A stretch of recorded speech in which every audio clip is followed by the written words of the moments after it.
Hello, hello, hello, and welcome to day 2 of Mayvorites, ladies and gentlemen. Mayvorites in July.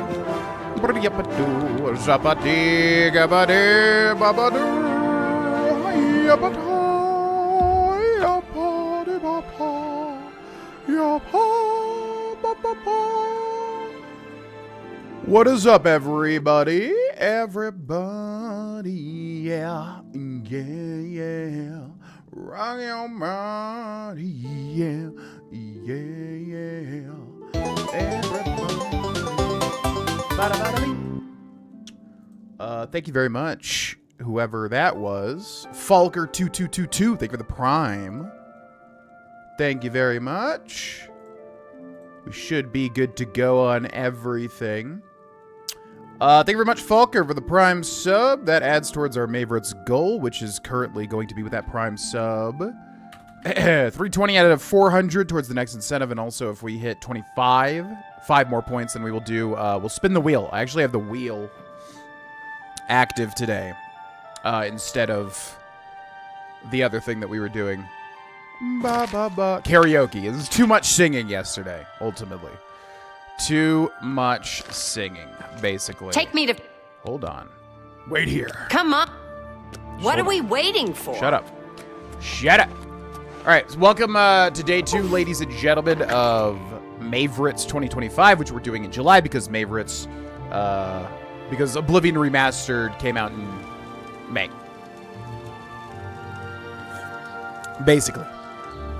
So yeah, today we're going to be closing Shut the Jaws of Oblivion, basically going around and shutting down Oblivion gates, because we need to do that for the 100% playthrough on YouTube, but also because it is fun to do. And we'll get some sigil stones and things like that. So yeah, what's up, everybody? What's up, Charles Visser? Welcome in. What's up, Blue-Eyed Mama? Welcome in. What's up, Bridge Patrol? Welcome in. What's up, Alan Miller? Welcome in. What's up, Spirit Fan? Welcome in. What's up, Nananya? Welcome in. What's up, Yuletide Yeti? Welcome in. Excited to see what enchantments you'll pick up during this grind. Yeah. Hopefully we'll get some good sigil stones. We'll see what we get. I don't want to cheese, you know? So we'll just go with whatever we got, basically. Why is my multi-chat showing 2 different messages for everybody? It seriously is like every time I load up this software, just some random thing changes. It's so bizarre. What's up, Soul Stare Frog? What's up, Nananya? Welcome in. Cindy's doing great. Yeah, she's just working a lot now, but she likes her job. It's like a perfect job for her, so she's just working a lot. But we just got back from vacation, obviously, so that was a fun time. We're all doing good. All right, so yeah, welcome to day 2 of Mayvorites. We're streaming every single day in July. This week is the RPG-themed week. And yeah, we've already hit, as far as incentives go, I think, yeah, 3 different incentives. I changed some of the commands around, so basically you can type exclamation point. Why is it showing everybody's messages twice? Blah, blah, blah. Basically, you can type exclamation point Mayvorites. You can type exclamation point incentives. You can type exclamation point locked in to see which incentives we already have locked in for the month. And you can also type exclamation point wheel or mini goal. I think it's wheel. Yeah, I changed it to wheel because we got the wheel now. So we'll spin the wheel every 25 points we hit towards any incentives. Sound good? All right. What's up, Sarah? What's up? It's just Dill Sosa. What's up? Yeah. Oblivion is the best game. It's one of the best. I don't think I would say it's the best for me, but it is definitely one of the best. Blah, blah, blah, blah. Blah, blah, blah, blah, blah, blah, blah. Blah, blah, blah, blah. All right, we should be good. So this is my character, Varelius, who obviously, for anybody that doesn't know, we're doing the 100% playthrough on youtube.com/Grohlvana. We are streaming on Twitch and TikTok right now. And yeah, basically, this guy is our 100% playthrough guy. So I don't want to do too much involving that playthrough because there are still episodes in the tank that will be uploaded to YouTube. So I don't want to spoil anybody on anything, obviously. So, grindy stuff today. Things that we'll have to do for the 100%, but would be better done in a streaming environment. So that means Oblivion gates, which I don't know what I'm going to do because as far as I understand, you can only close a maximum of like 60 gates a playthrough.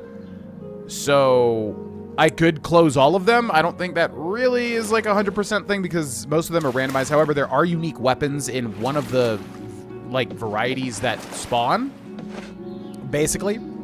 So yeah, there's some good stuff to get with closing Oblivion gates, but you obviously have to close some Oblivion gates for this video game, you know. So we'll do that, and if anybody can think of any grindy stuff to do, we can also get nerd roots, obviously. Yeah, anything that's not going to impact the main playthrough that people that don't see this aren't going to see, basically. Feel free to let me know. And this is the first time I'm playing this since it was patched. If you're watching the 100% playthrough, you will still see episodes where basically I'm talking about it needs a patch, but basically the patches landed right as we were going to vacation. So there's still going to be things where I'm like, well, this needs a patch, but then it got patched. So I have not played with the patches, basically. This is the first time. Pretty much. Bum, bada, bum. First Mayvorites. Yeah, it's 6 years in a row. This is the 6th one. Definitely made Skyrim what it is today. That we can agree on. What's up, Daniela? Have you done any quests? No. We literally just started. Fallout games do make me think Elder Scrolls is lacking RPG elements. It is, yeah. There are some glaring... Looks like you're handy with a blade. ...negatives with the Elder Scrolls. One of them is that it's very surface level when it comes to specifically RPG mechanics, yeah. I would like to see that expanded upon in 6, but we will see. Let's do business. Favorite quest in Oblivion? I usually say whodunit. Honestly, at the end of the day, it's probably whodunit. My brain always wants to change because I've done it so many times. But, yeah, I would probably say whodunit, ultimately. Do-do-do, do-do-do, re-do-do-do-do-do, ba-ba-ba-ba-ba, ya-ba-ba-ba-da-ba-da-da-do-do-dee-dee-do-do-dee-dee-dee-dee-dee-dee. Okay, I guess we're good here, so we'll just jump into... Yeah, shutting down an Oblivion gate, which I think we've done specifically one in this playthrough so far. Imagine Oblivion, but with New Vegas choices. I mean, I've always said I would love for Oblivion to... The Elder Scrolls to involve Fallout-style choices, personally. What quest do we have? Mazoga the Orc. Don't want to do that just yet. I think there was an Oblivion gate right over here. No, na-na-nya! Na-na-nya! My first Mayvorites. I'm excited. How does it work? Is there a schedule?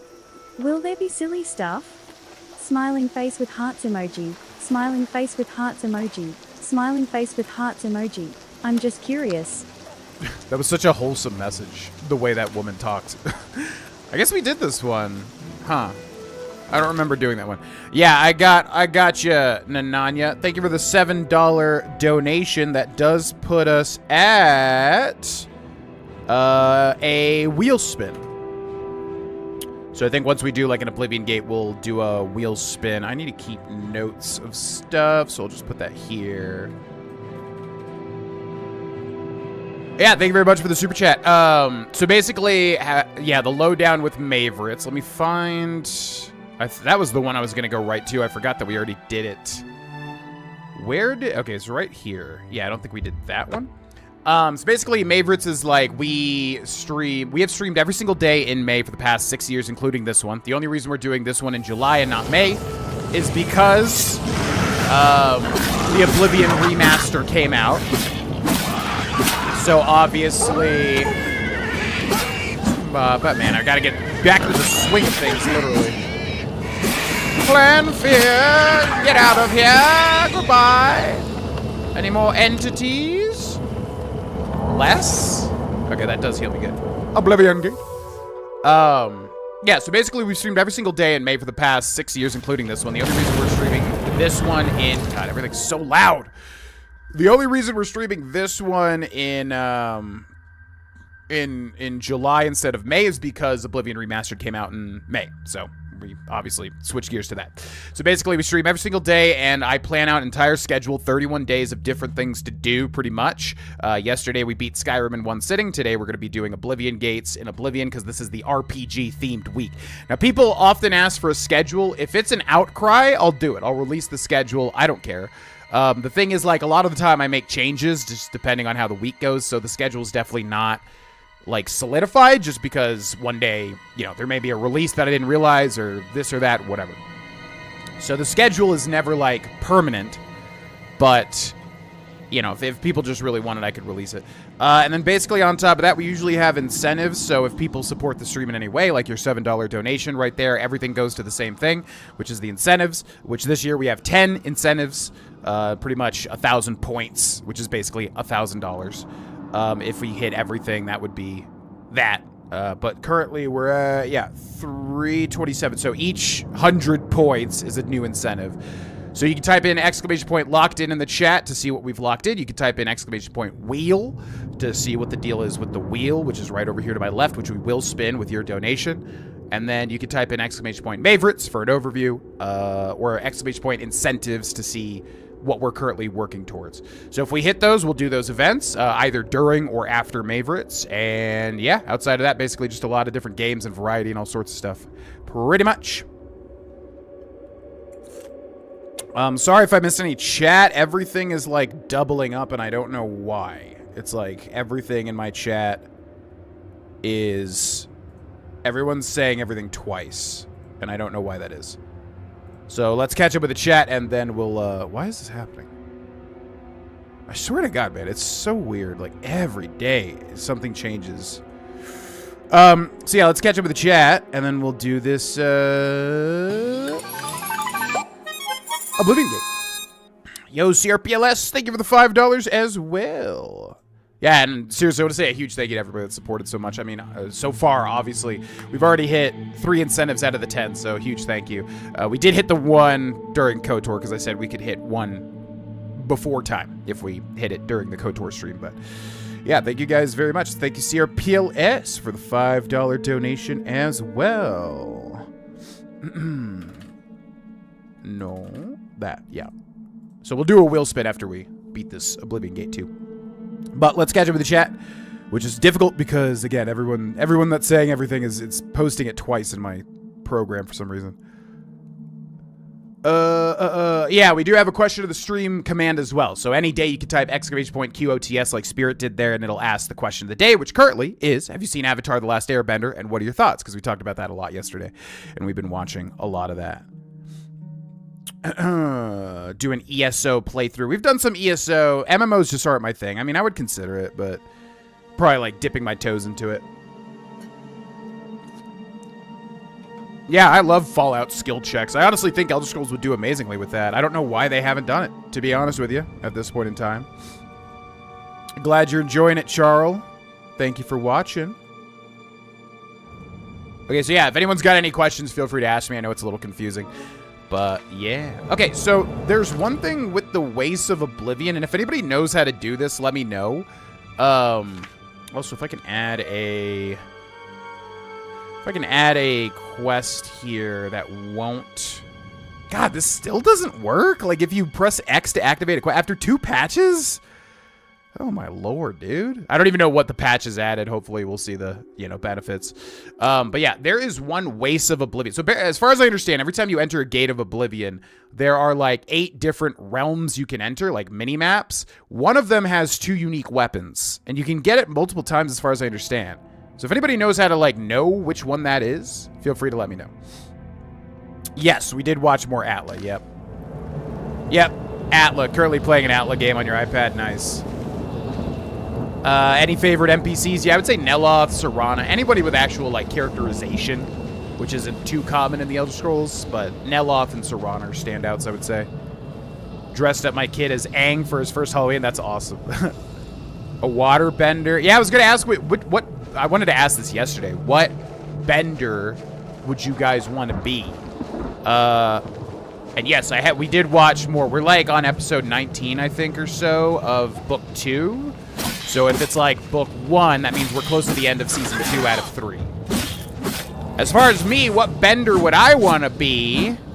Not fire. Fire is like very destructive and like it's cool. But also like you can't do as much stuff because it's just for destruction. It'd be cool to be a chef firebender though. You know, if you could be like a chef and then use your firebending for that. That'd be sick. Yeah. So airbending would be sick. I would definitely consider that. And then waterbending would be cool as well. Earthbending would be cool, but it's not my style. So it definitely would come down to air or water for me. And honestly, I would say air, simply because with water, like, I don't know how, you always need to have water, right? But I guess Katara kind of, like, later on in the show, she kind of doesn't follow that rule. She just always has water. But, like, I feel like that would be a problem, because, like, firebending, you could just always make it. Airbending, there's always air. Earthbending, there's pretty much always earth. But waterbending, you specifically have to have water. But I guess you can, like, pull water out of people. I don't know. It's tricky.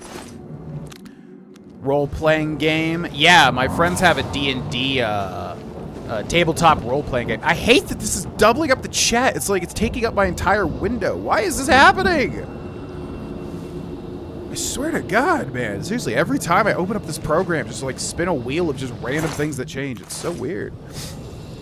Yeah, I'm talking about, yeah, Atla 5th edition. My friends have a, like, Kickstarter, Avatar The Last Airbender D&D campaign, which I didn't have interest in before, but now I definitely want to play. So, that would be sick as hell. What's up, Hello Country Grace? Welcome in. Hello, hello. Yeah, water's I guess, but I just feel like, I don't know. That would be the restrictive one, right? That would be the one that would be the hardest to always have access to, which is why Katara needs, like, a jug of water, right? But, I don't know. The show kind of just, like, goes away from that. It's not really a problem. So many entities.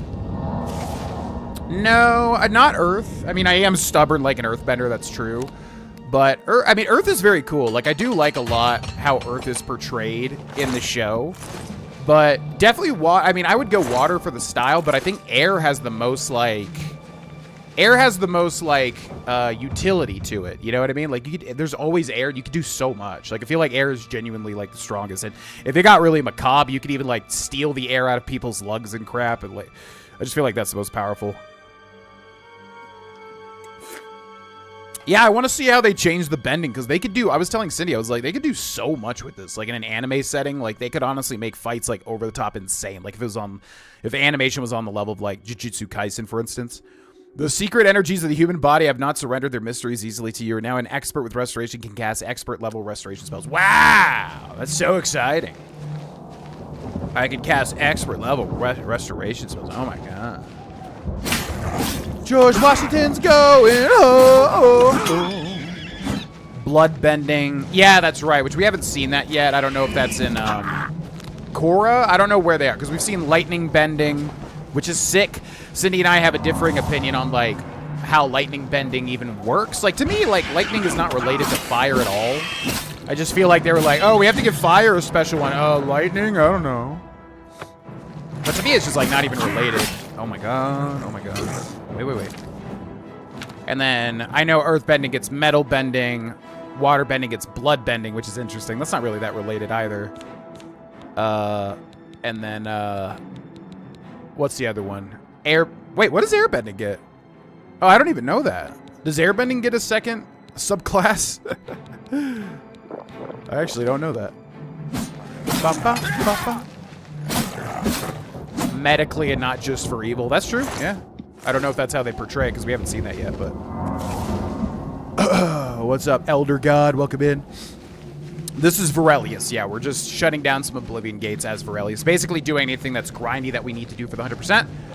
That will not be related to major things, because I don't want to spoil anybody watching this stream that hasn't, you know, there's still episodes to come out for the main series. So basically, yes, it's Varelius, but we're not going to be doing anything like major that will disrupt the main playthrough, pretty much, is the goal. George Washington's coming. Oh, oh. Don't think of it from a science point of view. Fire is energy. Lightning is advanced energy. I guess? I just don't think fire and lightning is really related. And if you're a firebender, that can also use lightning. I like the fact that there's like subclasses. Like I think that's cool, but I just don't know if, I don't know. To me, lightning is not really related to fire, but that might be a unpopular opinion because I know Cindy disagrees with that. Varelius, yep. Water bending, healing stuff. Yeah, I like that water bending can be used for healing. I mean, I love how the magic system works, honestly. Door to Reaper's Sprawl. Okay, there's a way to know which Oblivion gate is the correct, which Oblivion Tower is the correct one. It's that one, right? Because they said the top of the windows are red. So I guess it's that, because it does have red windows. And that's the only, like, tower here, right? So I'm assuming that one has to have the sigil stone. Is there any other way to tell? If anybody knows, let me know. Also, I need to make sure Hatred's whatever is not here. Hatred's heart and whatever, because we do need to pick those up. Air has flight and spiritual projection? Oh, interesting. I kind of like that. I mean, flight makes sense. But as far as like a subclass, yeah, astral projection. That's interesting. I wouldn't have expected that.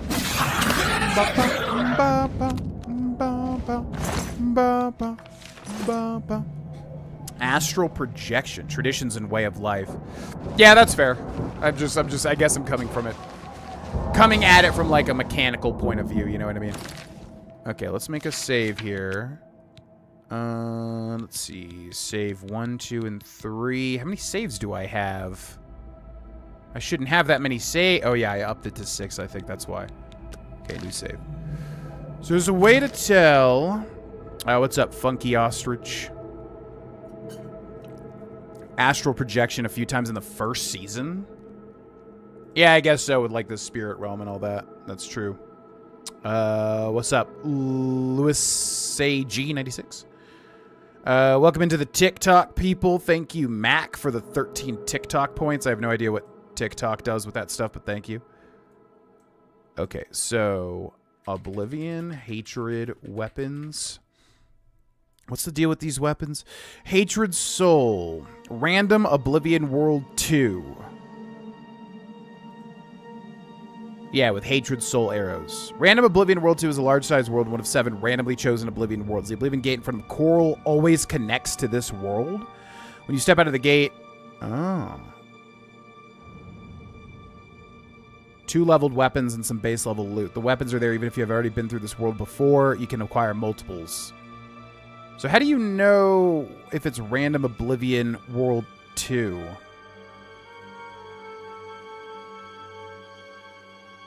I'm assuming it's not this one, but I don't know how to tell. Random Oblivion World 2. How do you tell which one this is? You can walk straight to the main tower, but there's no ground entrance to it. You'll quickly discover there are 4 war gates that would prevent you from accessing areas adjacent to the tower. The ground floor of Earthquake can be accessed directly entering from the Oblivion Gate. The hidden area is the 8th tower, the Embers of Hatred, which is the collapsing tower directly to the north when you come through the Oblivion Gate. Okay. Well, I guess we'll just go to the coral one then. And we'll do that. Oh, glass bending would be sick. Yeah, the Drabor look great in this. Mud, sand, lava, rocks, metal, and crystal. Oh, yeah, true. Loving how the vampires were done in the remaster. They finally made the female characters not look like a dude when they progress the tiers of vampirism. Yeah, I like it too. I like the pale eyes and everything. They look, I like the redesign quite a bit. George Washington's going home. Okay, so have like red glowing windows. I'm assuming that means this is where the sigil stone is. Give them a little absorb spell or something. Same, because as far as I remember, yeah, it was like the exact same thing, right? The Kinma, oh my god. Fire as well, lightning, combustion, some degree magma, as they can draw out heat. I feel like the most powerful, though, would be air. I just feel like, with what I know about the series, air would be able to literally obliterate everybody.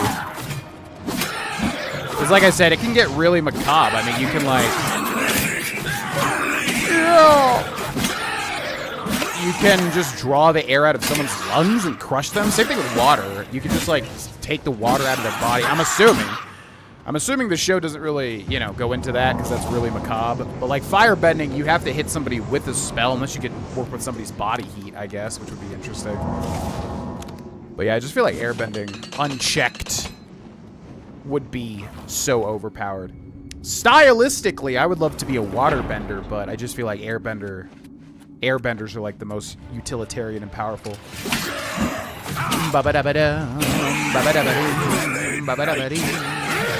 My strength has been damaged. Well, how dare you?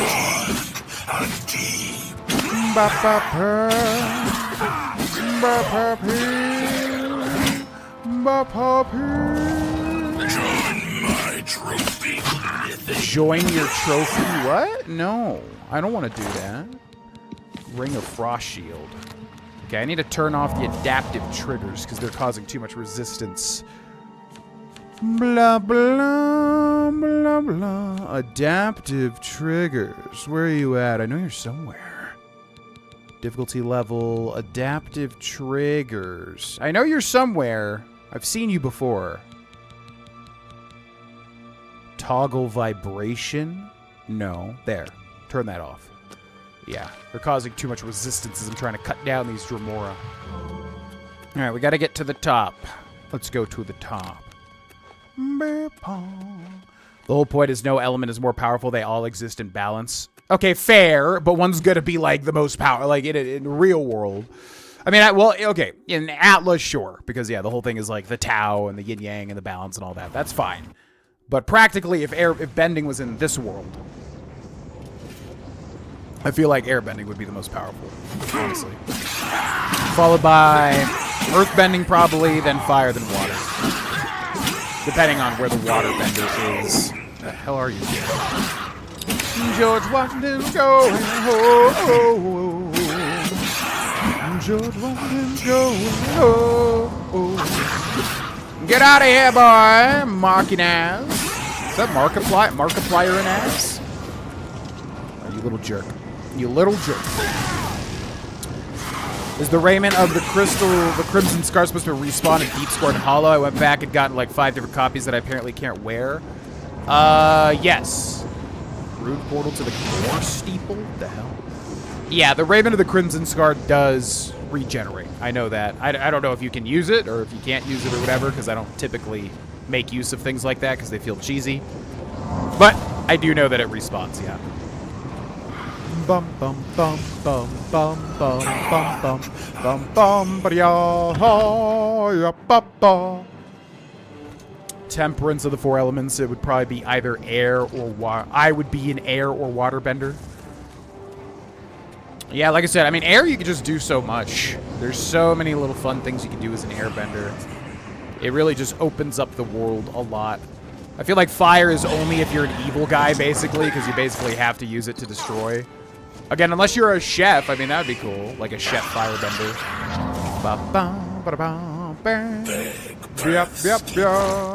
Battle Axe of Storms, my lord. Battle Axe of Storms. Okay, bye! Goodbye! Say goodbye to your demonic world. Bye! Aha, I got it. No, I got it. Aha. Can't do anything to me. Haha, got it. Bye. Haha. God, that takes forever. Oh my god. Boo boo bia bia bia bia bia bia bia bia. Yeah, you can sell them if they have value. I wasn't sure if they had value. Blah blah blah. We hath done it. Yes, sir. Ba, ba, ba, ba, ba. All right, let's go and get our inventory sorted now. Let's go back to the market district. Water is the most versatile. What's up, Roger Hunt? Welcome in. What's up, Locked Arrow? Have you played Avowed? If yes, what do you think? Or is it one you want to play? We did 2 episodes on youtube.com/Grohlvana of Avowed. I like the beginning, but honestly, from everything that I've heard about it, it sounds like it's going to be a very average game, which is whatever. Athletics mastery increase. Why jog when you can sprint has always been your motto. Now the miles of running and hours of swimming have paid off. You're an expert of athletics. Sprinting now consumes a lot less fatigue. Nice. Yeah, I liked it. I have a feeling that I would enjoy the beginning of it, and then once I got into the meat and potatoes of Avowed, I probably would end up getting a little bored. That's from everything that I've heard about it. The game kind of like came and went immediately. You know what I mean? Like, It's my... had a little bit of attention, and then Let's do I feel like it business. just quickly kind of fell out of the public eye. So I don't know. I may play it someday, but honestly, to me, overall, it just sounds like an average Obsidian RPG, which seems to be kind of what they're doing these days. Firebending chef, I know, right? I was thinking they have to do that. I mean, I don't know. I haven't seen season 3 of Atla yet, or Korra, but I was like, they have to make a firebender chef. That just makes total sense to me, right? Battle Axe of Storms. Goodbye. That's Bow a of good deal. Storms. No way this is unique, right? Goodbye. Ebony Warhammer. Goodbye. Glass Arrows, Shadowhunt, Thieves, Dagger, which I feel like this right here is unique. This sounds unique. I'm going to look this up. Ba-ba-bum-ba-bum. Thieves, Dagger, Oblivion. The Thieves' Dagger is an enchanted glass dagger. Well, it looks like there's a lot of these. Is this not a unique? George Washington's going home. Is this not unique?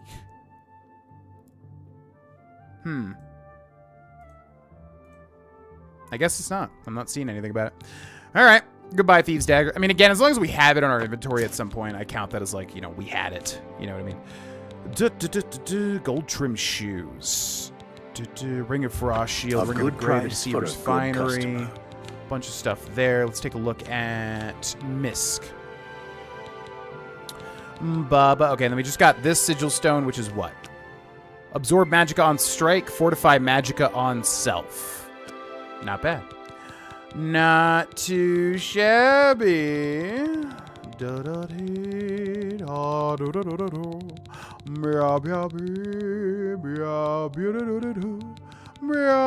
Fire and Darkness. I think that's a unique book.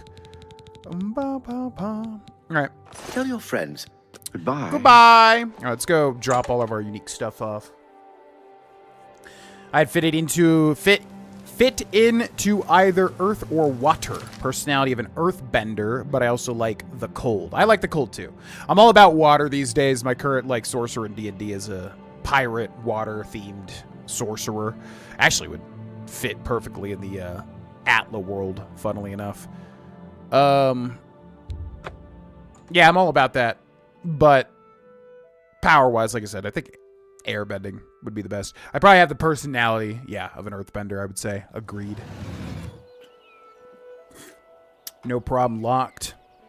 Firebender Baker. It's kind of like Iroh, you know, somebody that's just peaceful. I mean, he does stuff with his tea.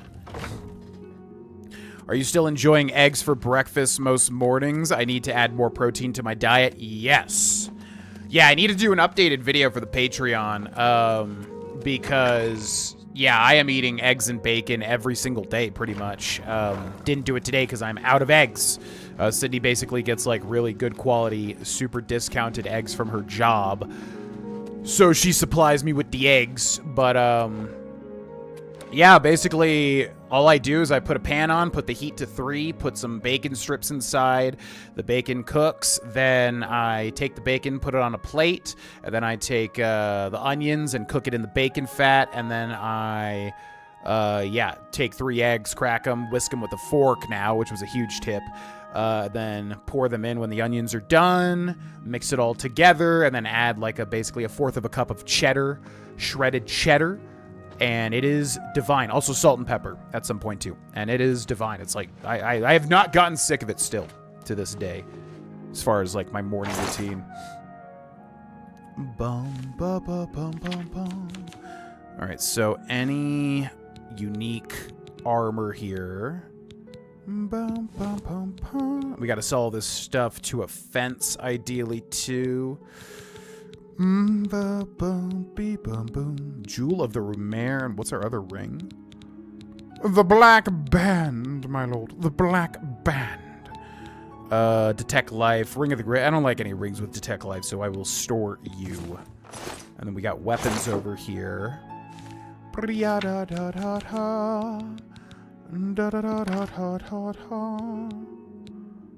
and then we've got Misk over here.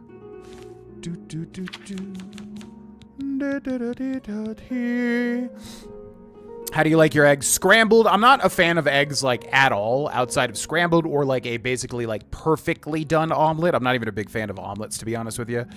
So, yeah, I really am only a scrambled eggs type of guy, to be quite honest. I know people go crazy for their eggs. Making eggs right now, nice. Yeah, I love onions. If onions go with anything, I will put it 100% into an item of food. Nernroot, go inside now.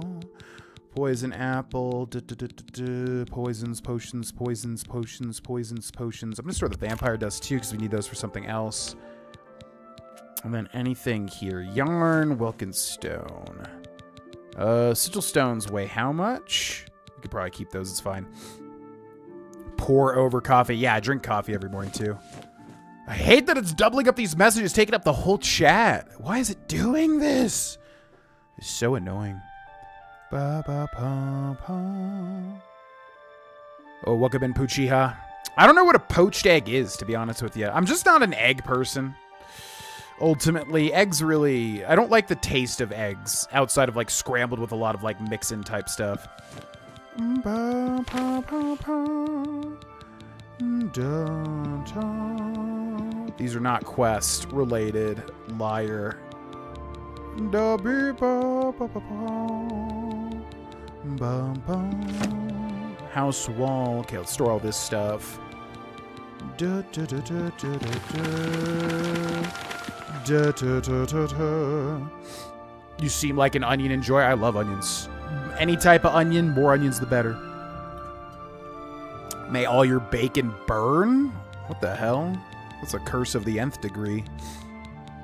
Glarthier's notes. Ba, ba, ba. Faye Falcon. Diary of Spring-Heeled Jack. Calipers. And we are good. All right, let's also go sell to a fence, and then we'll pretty much be cleaned out here. Bum, ba, bum, bum, bum, bum, bum. We're basically just shutting down Oblivion Gates today, and anything else grindy that we can do for the 100% playthrough as well. Nern roots, perhaps. Hi there. Poached egg is when you cook it in boiling water without the shell? So what does it do to the egg? I mean, I've heard, like, there's so many egg terms, it's weird to me, because, like, I don't know what half of them mean, because, again, I'm just not an egg person, really. But, yeah, like, a boiled egg, I obviously know, but what is that? So you boil it without the shell. I wonder what would that be like, then? I don't know. Over easy, sunny side up, all these egg terms. To me, yeah, scrambled is really the only way, just because I can put in some different ingredients. The pure protein taste of eggs, I don't like. So I am not a big fan of a lot of egg styles. I think I saw the Oblivion Gate over there. Oh, Calcifer. I've seen... No, I have not seen Howl's Moving Castle yet, but I've definitely heard of Calcifer. For sure. He's mad because he's getting used as a cookie fire. Okay, I know Calcifer is like a popular character, yeah. Where's this Oblivion guy? I saw one over here, right? Yeah. I don't know if that's the one with the hatred weapons. Bum. Pure eggy taste. We're going to build up to the Shivering Isles. I definitely don't want to just, like, do it immediately or anything. I would like to save it for after the majority, at least, of the major content. You crack it into the boiling water? Wait, so you crack an egg? Oh, well, yeah, because it wouldn't have the shell. Weird. How does that even work? I guess it just retains its shape in the water and then cooks a little bit. I'd try it. I mean, it sounds interesting. Definitely try it. Ultimate breakfast curse, indeed.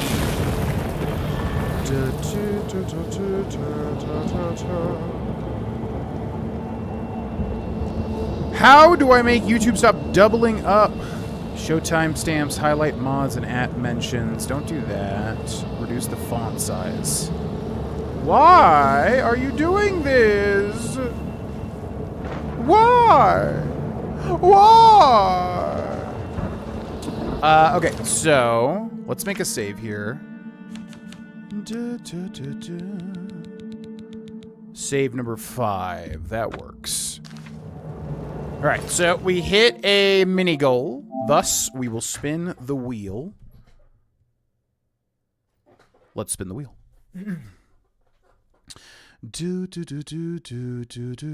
Yeah, I'd try it. I don't even know what that would taste like. I'll give it a shot though.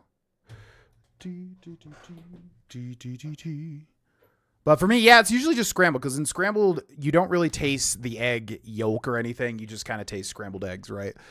So that's usually my go-to, which I know is like the child version of eggs, but it is what it is. I love bacon. Oh my god. Epic bacon narwhal.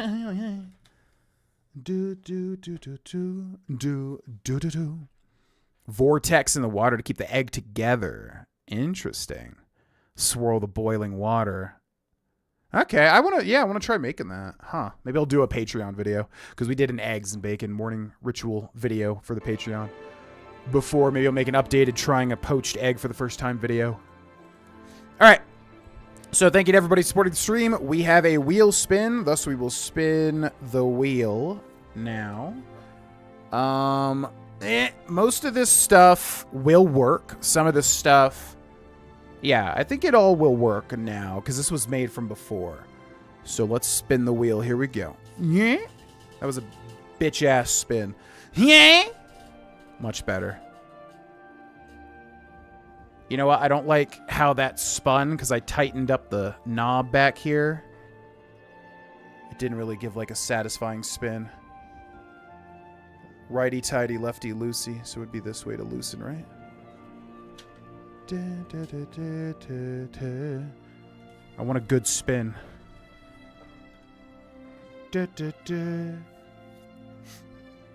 Okay, here we go. There we go. There we go. And it's gonna land on... Oh. That says tier list. Yeah, so we got a tier list. Excellent. Yen is freaking the hell out right now. Not used to this.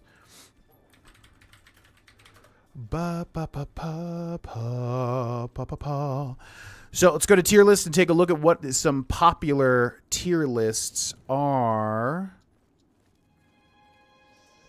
God, every single thing has so many pop-up ads now, man. It's like actually insane.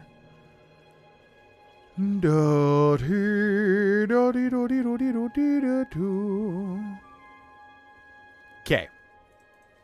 So, tier maker, most voted tier maker live voting ends soon.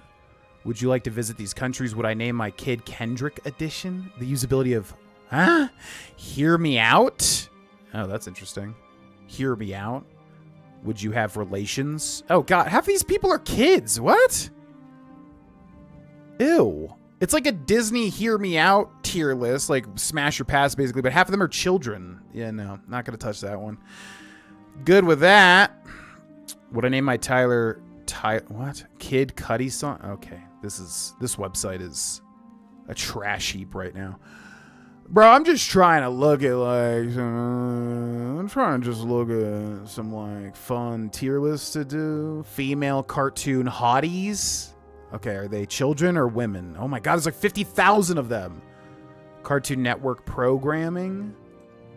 Okay, I want to... Oh, Avatar. Oh, Avatar The Last Airbender character ranker. That's, like, perfect. Some of these I may not know, but it looks like most of these I do know. I hate this website, man. Just ads everywhere. Oh my god. Bro, it's crazy. All right. So, spin this back.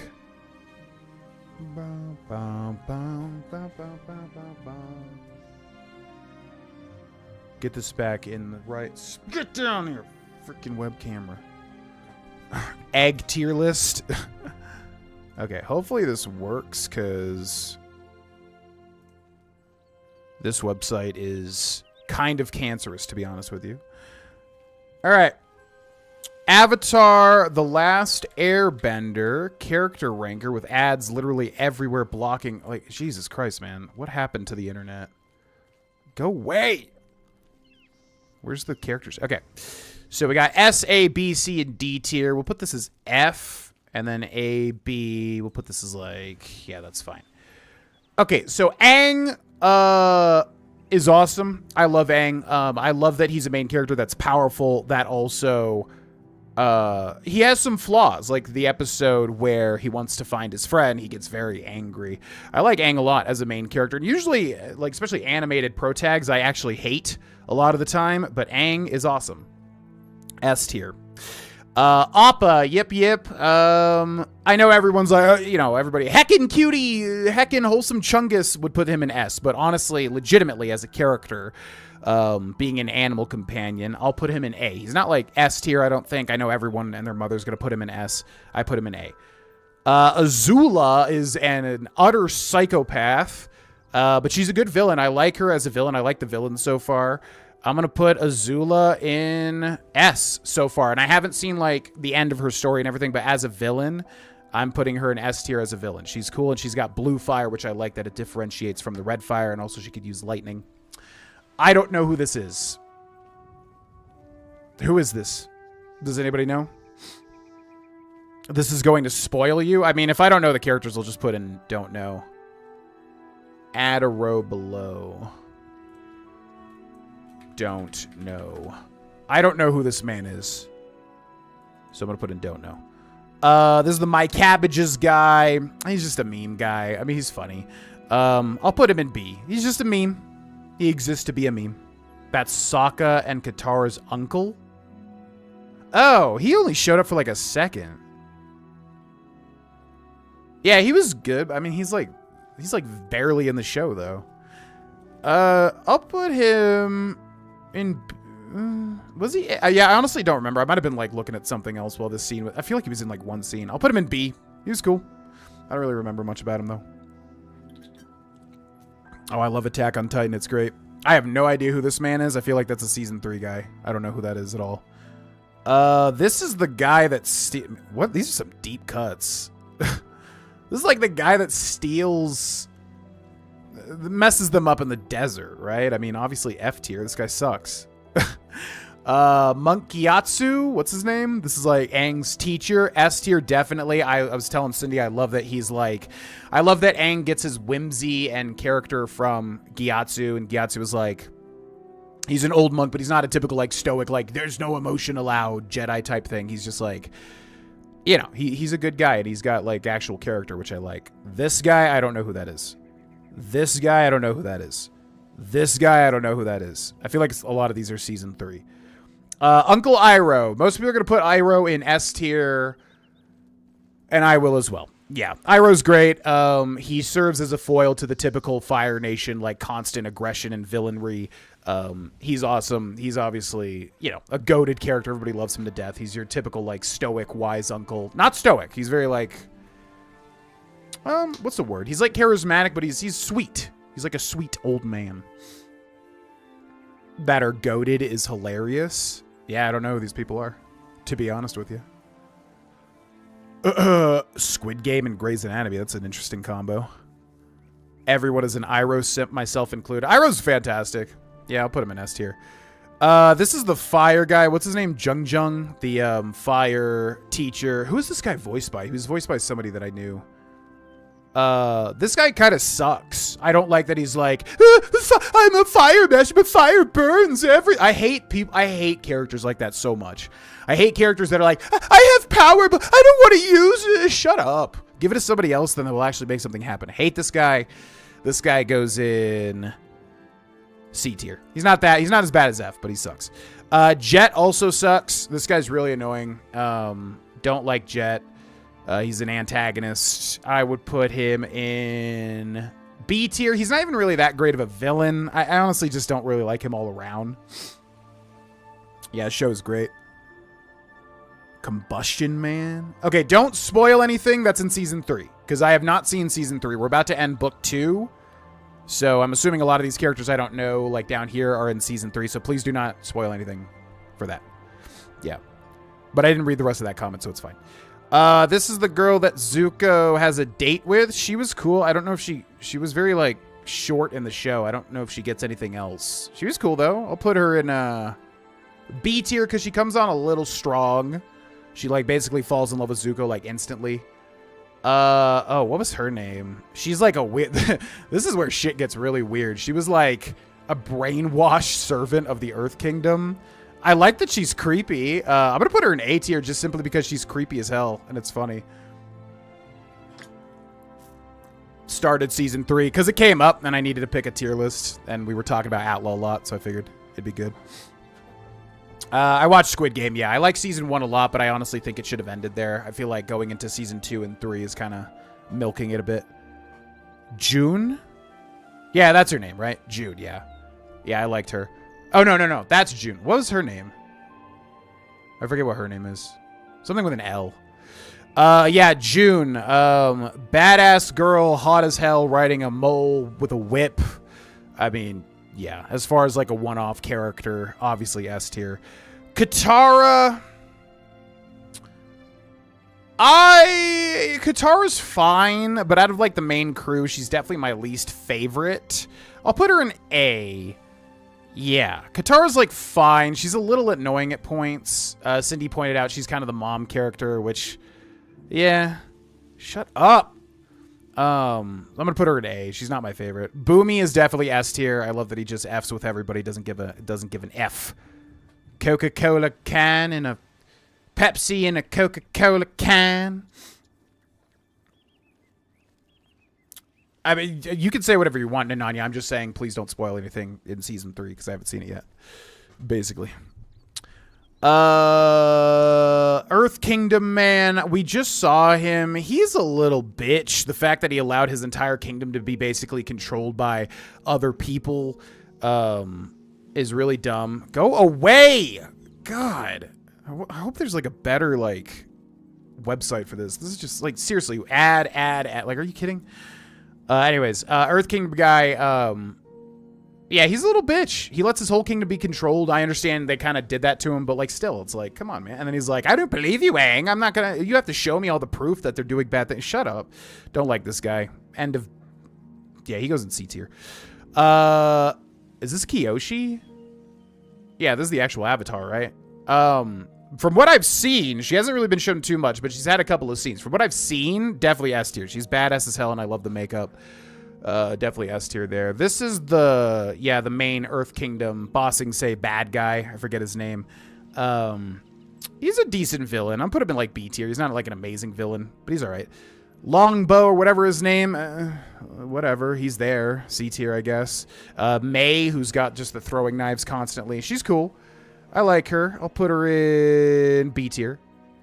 This guy is the inventor guy. Who is this guy voiced by? There's so many like voice actors that I'm familiar with watching this show. This guy was voiced by...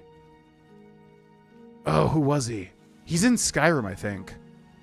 Aang, by experiments. I thought he was Septimus Cygnus at first, but he's not. Who is this guy? He's voiced by somebody in Skyrim, I'm pretty sure. What's up, Trident? We basically did one Oblivion Gate, and we're about to do another one. Avatar, step on me, Kyoshi. She's very hot, but they set her up to be hot. This guy kind of sucks. I don't like that he basically ruined Aang. I guess the episode is about like Aang's temple getting destroyed and being okay with that. I don't like that he ruined Aang's temple, and then he was also secretly building weapons for the Fire Nation. And he comes around in the end, but it's just like what he did to Aang's temple I don't like, so I'm put him in C tier. Momo, I love... I kind of like Momo better than Appa, to be honest with you.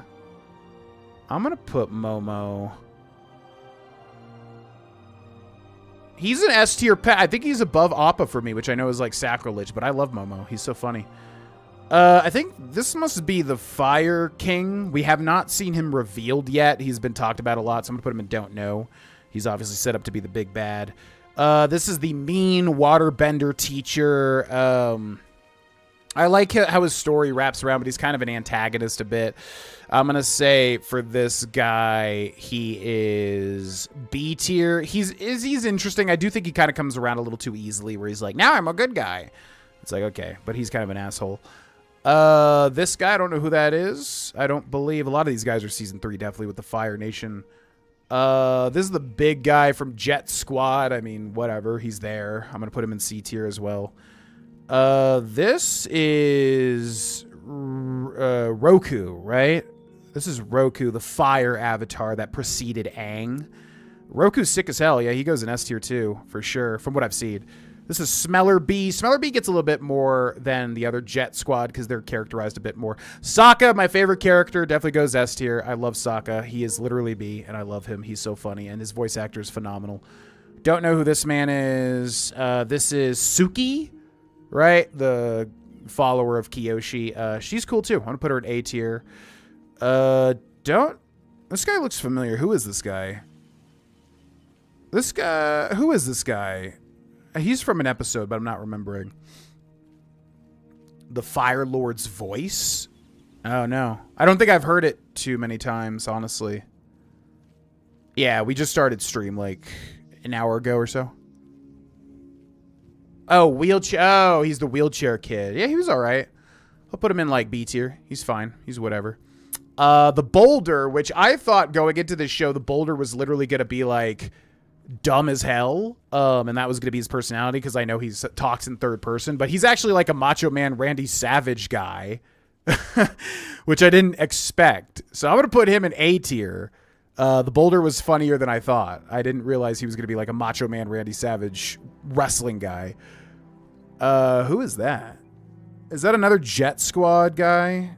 I think that is. I don't know why they threw in the Jet Squad people because some of these people are like literally in the show for like 5 minutes. I don't even remember who this is or what their name is. I think they're a jet person, so I'm going to put them in C tier. Toph. Everybody loves Toph to death. I don't instantly like her as much as other people seem to like this character because I heard so much about her before going into the show. I like her, but she hasn't gotten to S tier for me yet. I feel like she will. But right now, I would put her at A. But I know everybody thinks she's S. So maybe like in season 3, she just really gets a lot better. I don't know. Tai Mi or whatever her name is. She's all right. She's interesting. She's like a little chakra point girl that like shuts down bending, which is a cool little style. I'll put her in B tier. And then this is Zuko's mom. She seems really nice. I'll put her in A tier. I haven't seen like too much of her, but yeah, she seems cool. The big owl guy who's voiced by that one guy that's in like everything. The owl guy was cool. I liked him. A tier. This is the Earth Kingdom guy that's like rude and bad. He's whatever. I'll put him in C tier as far as a villain goes. This is the water bending princess. She's cool. Put her in A tier. She was a cool little romantic interest for Sokka. We're not doing 20. I don't think we've ever done a 24-hour stream in Mayvorites before. That's kind of like much too much, I think. The Duke? Who's the Duke? See you later, Trident. This guy... Who is this guy? This guy, I'm recognizing him, but I don't remember exactly what he's from. Shut up. The kid with the helm. Oh, that's right, the Duke. Yeah. Now I remember. This guy, I definitely recognize him, but I don't remember what episode he's from. I don't know. Zhao, the first antagonist of season 1. Cindy hates this guy. He was a fine antagonist. Like, honestly, A tier. He was a good antagonist for, like, the beginning of a show. I liked him. He's just a straight-up asshole. And then Zuko, which is Cindy's, like, favorite character. Zuko is cool as hell. You know what? I'll put him in S. That's fine. I don't like him as much as I feel like everybody else does, but that's probably just because I've seen his arc in a lot of other shows like Game of Thrones and stuff, like with the Hound. I've seen like that exact arc, but I know why that arc is so popular with people. So yeah, he's not like insanely popular to me, but he is a cool foil, and he's got a cool story and everything, and I think you need that type of character too. So I'll put him in S. Sure.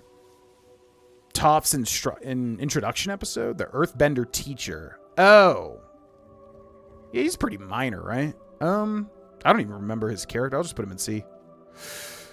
So there you go. That's the Avatar: The Last Airbender tier list. Yeah, for sure, Spirit. What's up, Qualinost? Welcome.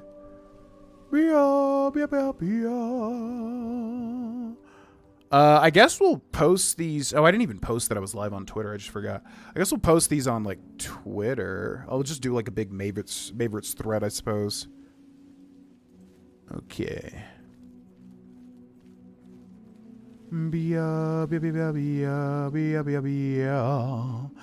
Okay, so let's save this. Log in. Yeah, somebody needs to make a better website. This is one of those websites that literally is so skewed towards ads. It just kind of ruins the experience, which I am not a fan of. Tier list downloaded? You definitely did not download the tier list. Download it. Meow, meow, meow, meow, meow, meow, meow. All right, let's post that we're going live on Twitter, which I forgot to do. Meow, meow, meow, meow, meow, meow, meow.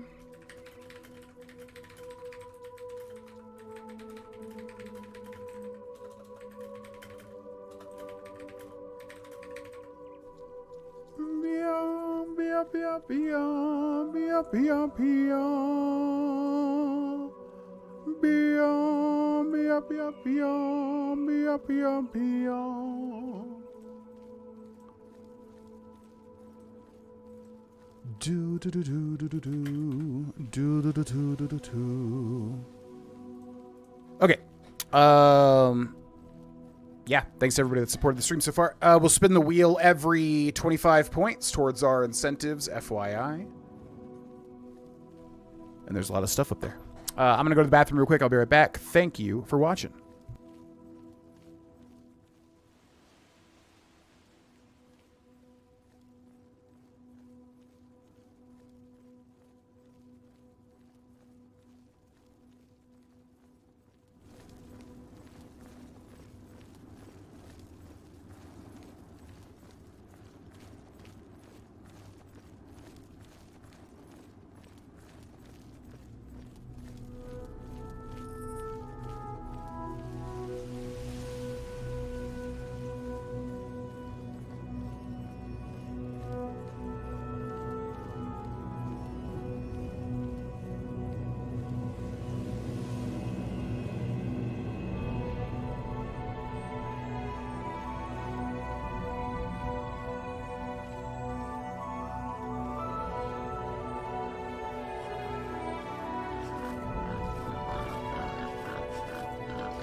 bum bee bam boom bum bee bam bam home. Meow meow meow meow meow meow. All right, so in here there are 2 unique weapons, or at least a unique bow, I think, and then some like soul arrows or something like that. So we're gonna need to keep an eye out for that. What's up, Quanost? I don't remember if I said hi, but hello.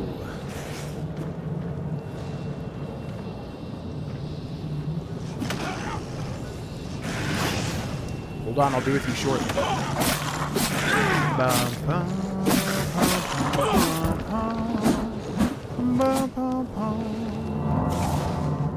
Picture memory lets me remember the entire show. Well, whatever you have as far as a picturesque, whatever it's called, a didactic memory or whatever, I have the exact opposite. I can't remember anything at all. As soon as I watch or listen to something, it's entirely out of my mind a second later. And gone for good.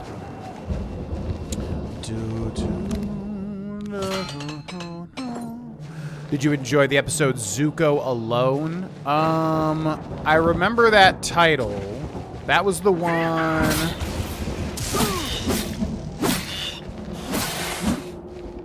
What was that the episode where it's like the Western episode? I did like that one, yeah.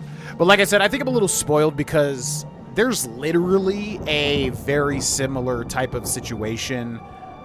I've seen that archetype for an episode, like, before. Like, in Game of Thrones, there's an episode that's basically the exact same thing, and I've seen that in, like, other shows. So I did enjoy the episode, but it wasn't, like, new to me, if that makes sense. I could kind of, you know, tell what was going to happen in it. That doesn't mean it's bad or anything. I don't think it impacted me as much as it would have had I watched it as a kid. And that's a major thing with this show, is that obviously this is a huge show for, you know, people that grew up with it, but I didn't grow up with it, so I'm watching it now. But yeah, it was good. If that's the Western one, it was a good episode, very memorable.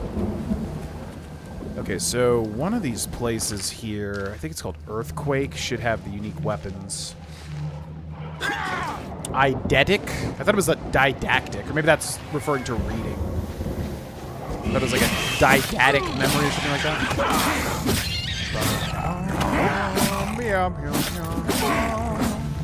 Zivaline, you zivadine.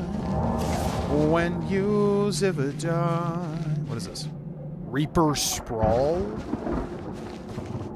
So as far as I understand, this one should be Random Oblivion World 8. But it says it's outside of Coral, and it was more kind of behind Coral. So I don't know if that's the case, and I'm not sure exactly how to tell. Apparently there's some place underground that will have those unique weapons. Eidetic is when you have perfect memory with every sense. Well, yeah, there you go. I guess there's like different sub-versions of having good memories or whatever. Look at that jump. Beautiful.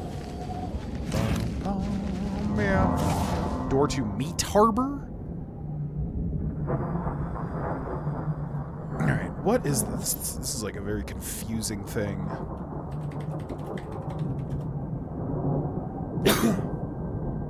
Hatred's soul and Hatred's heart.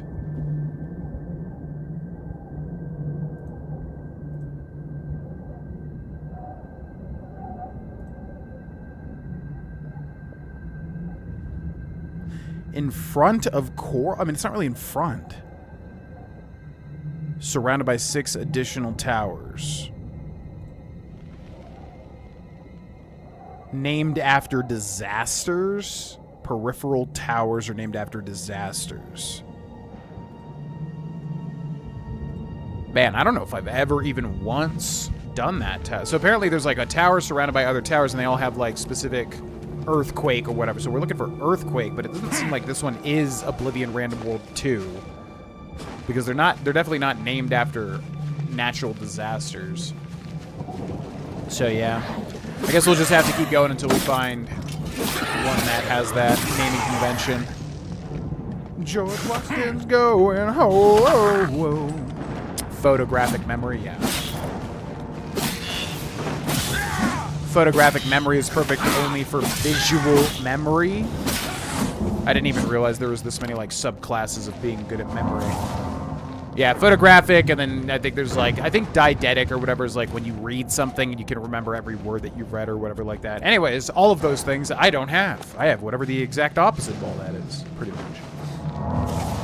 What do you think the best part about playing the remaster is as opposed to Oblivion? Definitely the combat improvements and general movements and everything.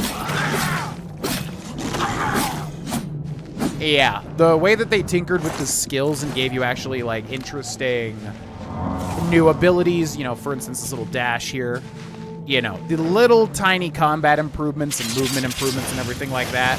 Oh my god! I just got freaking, wow. I just got freaking Penny Parkered in Marvel Rivals. Okay, I've never died to that. I kind of write off traps in the Elder Scrolls because they really don't do too much. Well, that's fine. We'll just run straight to the thing because I already know this is not the world we want to be in anyways. We'll just run to the tower. Jesus Christ. That's literally how Penny Parker, like, places her mines in Marvel Rivals and kills you at the beginning. Blah, blah, blah, blah, blah. Anyways, yeah, I would say the little combat improvements, adding like little tinkerings to the spell or to the you know, dashing and combat stuff and whatever. Definitely a major improvement in my opinion, and really breathes new life into Oblivion Remastered. I'm so glad they made those changes because they literally could have just done one-to-one and be like, hey, fans wanted us to keep it the same, and I'm like, no. If you remake a game or if you make anything like this, make changes. A lot of those old school gaming mechanics, they're outdated. You know, and a lot of them hold up and it's fine, but I'm just saying a lot of them can be tinkered with in a good way. And I'm all for that, so I'm glad they did it.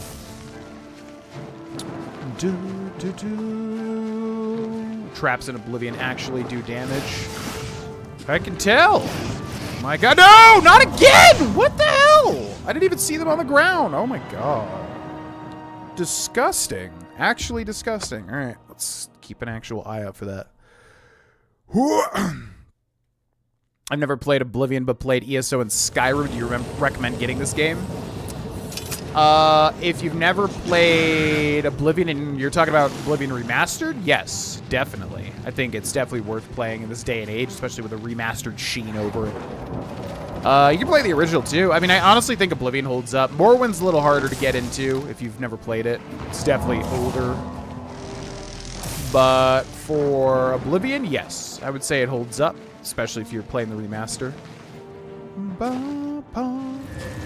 Will there be a week of horror games so I know when not to show? I don't really want to spoil the whole month, but I will say yes. There is absolutely a horror element of the show, and for anybody interested in watching me play horror games, I think you'll be pleasantly surprised with the schedule. George Washington's going ho, oh, whoa. Yeah, what's up, Lord? Welcome in. Glad to help out with the work. George Washington's going home.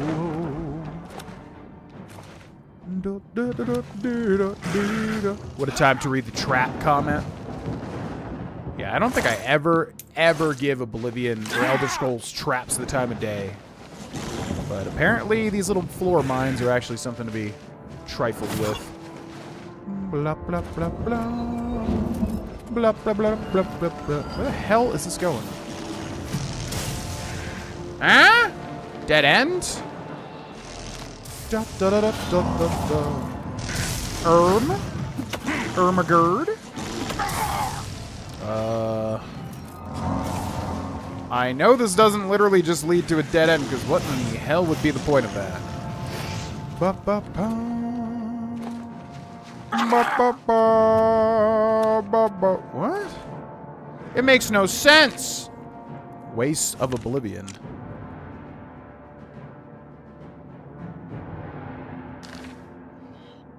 The path literally comes... I mean, I can just climb up this way. I wanted to do it the way they wanted me to, but I don't know where that's supposed to go. Bum bada bum bum bum bum bum bada bum bum bum bum bum bada bum bum. Okay.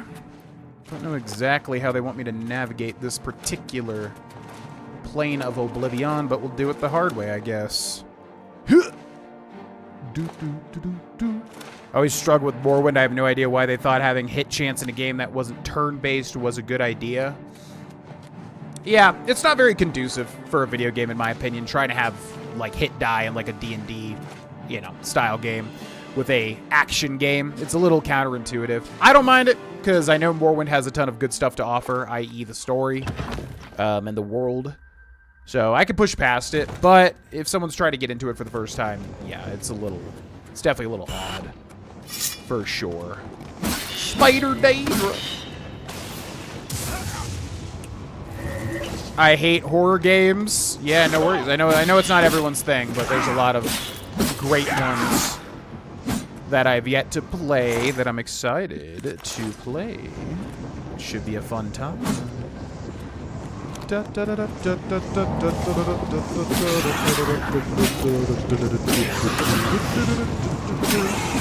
Goodbye, my lord. Goodbye. Flame Shield, Greater Convalescence, Greater Staff of Boyden. Door to the Rending Halls. Jump scare from mud crabs and slaughterfish. Well, this horror block is gonna be scary. So yeah, if you can't stand horror, definitely stay away. It should be a fun time, but I'm picking some actually, like, yeah, very scary games. Because horror is hard to, like, actually scare me these days, I think, but the ones that I'm picking, I think will have a good chance at it. Do you think Oblivion is better than Skyrim? No. No, I would say objectively my opinions are that Skyrim is the best Elder Scrolls game to ever exist. I think Oblivion and Morrowind are also very, very good. I have not played Arena and Daggerfall, but that's with the heavy caveat that Oblivion and Morrowind do certain things better than Skyrim for sure. But as I've said, as a whole, I think Skyrim is the best Elder Scrolls game to ever exist, which apparently is a hot take in this day and age, which is weird to me, but people tend to push against things that are popular. And Skyrim was most definitely the most popular out of all of them. George Washington's going home. Excuse me. I got a sigil stone to shut down. Yeah. Like I said, if people were dying for the schedule, I can just, like, release the schedule or something, but otherwise I was going to keep it a surprise, as we typically do each and every month for Mayvorites. I have not seen Until Dawn, no. To be quite honest with you, I saw the trailer for it, and it definitely seemed like it was just taking the name and kind of making its own thing, which may or may not be the case, but I was just like, oh, it didn't seem really all that related to Until Dawn, but if you recommend it, I mean, if it's good, I'm always down to see films, so I would watch it. Dun, dun, dun, dun, dun, dun. It's mine. Goodbye. Dun, dun, dun.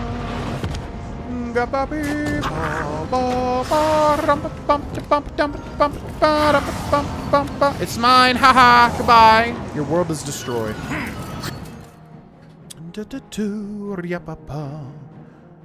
Gonna try out Peak. What is Peak? Oh, Double D. What's up? I think someone just mentioned Peak yesterday. I think I'm out of the loop on whatever that is. Sounds like a game you can play with friends or something, because they mentioned it a lot with Repo, I think.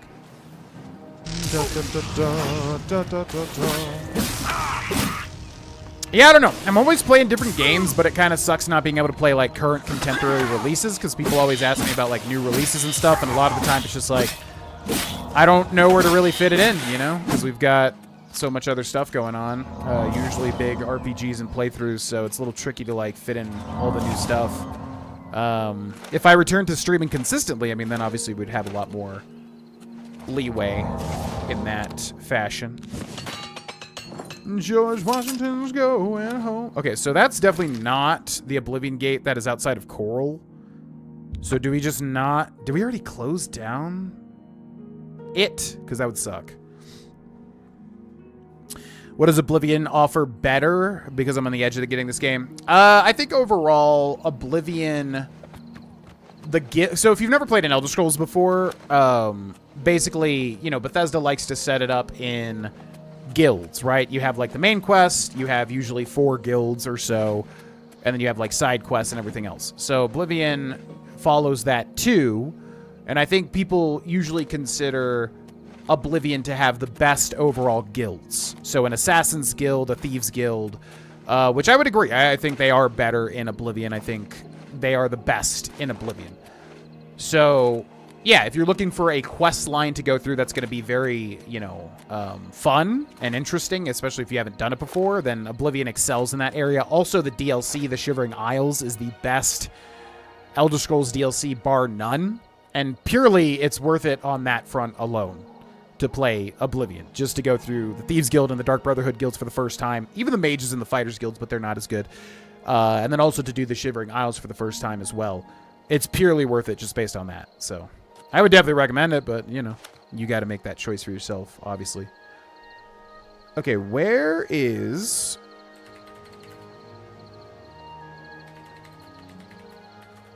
I don't understand. It says it's like in front of Coral, but I don't see anything in front of Coral. But so we just have to get like lucky now, because we might have already closed it, but I literally do not remember that. Oblivion Gate outside of Coral. We must have just taken this down, but I don't even remember doing it.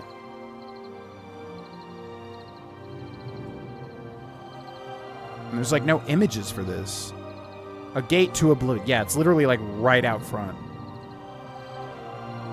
So I'm wondering if it's because I think there's a certain part in the main quest which will advance and add more. Because basically, as far as I understand the Oblivion Gates, it's like there are 30 that are added when you get Joffrey to Wayne on Priory, which we've done. And then there's another 30 that are added later on too. So I think what this might be is just that we didn't do the next main quest step. And then now... yeah, this Oblivion Gate's not spawning, is what I'm thinking is happening. That's probably it. Did we close this one? Let's go check. Butterfly effect from the game really well. Oh, okay. Yeah, maybe it's closer to the games than I thought then.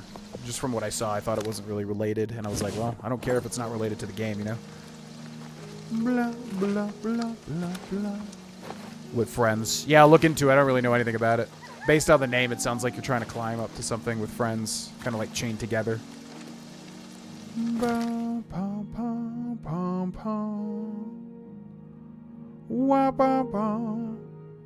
A gate to Oblivion. Did we close down all the Oblivion? I thought we didn't really do a lot of those. There's got to be more, though, for sure. Need to find me some Oblivion Gates. Are you a Final Fantasy fan? I'm a huge Final Fantasy fan.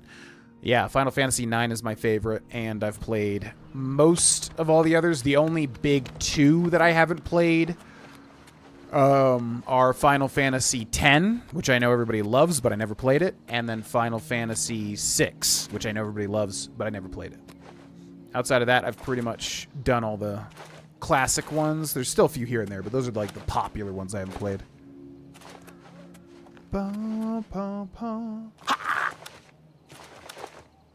Yeah, what's up, Tone Bob? Welcome in. Oh, Tainted Grail, yeah. Oh, that might be good to stream, actually, for Mayvorites. I didn't really think about that. Yeah, I actually did a one-off video for Tainted Grail, The Fall of Avalon, recently, right before we left for vacation. Or right when I got back, I think. But I was sick. And honestly, I couldn't push past like the low energy of being sick to make it a good video, so I scrapped it.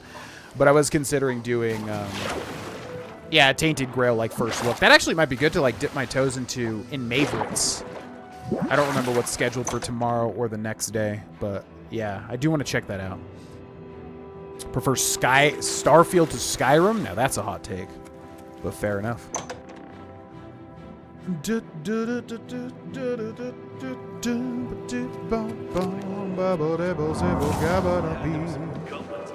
Alright, let's go get our monies. And I gotta find more Oblivion Gates. I didn't realize we shut down most of these.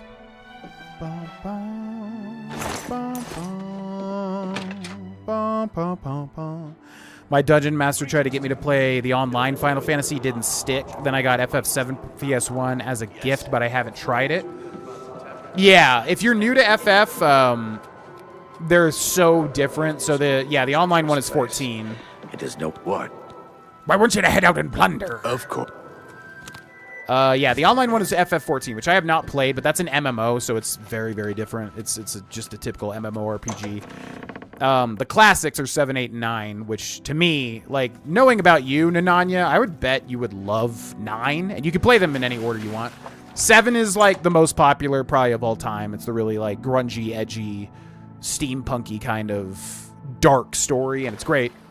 My personal favorite is 9 because 9's a lot more lighthearted, more kind of like medieval fantasy, just like really happy-go-lucky almost. I love Final Fantasy 9 so much. I feel like you would love it, but yeah, if you start with 7, 8, or 9, you can't really go wrong.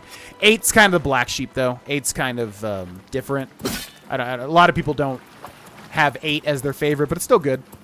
It just doesn't really reach the highs that 7 and 9 do, in my opinion. Lies of P Overture boss guides. No, unfortunately not. I know everyone was asking for it, but we were going on vacation and they shadow dropped it and then Mayvorites was starting, so didn't really have much of a choice there, you know? I may still play it, but yeah, I can't. I don't really have time right now to just stop everything and play Lies of P, unfortunately. Ba-beep-ba-pa-pa. Ba-beep-ba-pa-pa-pa. The Gold Coast DLC. Oh, and ESO. Yeah, never played ESO, but that makes sense. 9 is my favorite. Good man. Good man. 9 is the best. Honestly, 9 is the objective best. Personally. Yeah, I did see the Magic the Gathering set. Yeah, I don't play Magic, so I didn't like buy it or anything, but I did see that and was like, ooh, that's interesting. Saw some rumblings about that. 8 is underrated. It is in a way, but out of the like 3 classics, 7, 8, and 9, I will say, gun to my head, definitely I would like kill 8 before the other 2 for sure. I like certain elements of 8, but 7 and 9 just, you know, like I said, the highs are so much higher for me. What's up, Desu? Welcome in. A Chocobo deck? Wait, can you play this Final Fantasy stuff on, like, Magic the Gathering Arena? Like, the online thing or whatever? Because I would actually... I've been playing Hearthstone because I needed a game to play while we were visiting family, so I downloaded Hearthstone again, but that game is so, like, over-monetized now, it's actually disgusting. If you can play that Final Fantasy stuff in the Magic the Gathering online game, I would actually consider downloading and getting into that. Alright, we gotta find an Oblivion gate now. There's one over there. This must be the one we destroyed, because I don't see anything. A gate to Oblivion? Where? Okay. Work in a game store? Nice. Ooh, okay, I might play that then, yeah.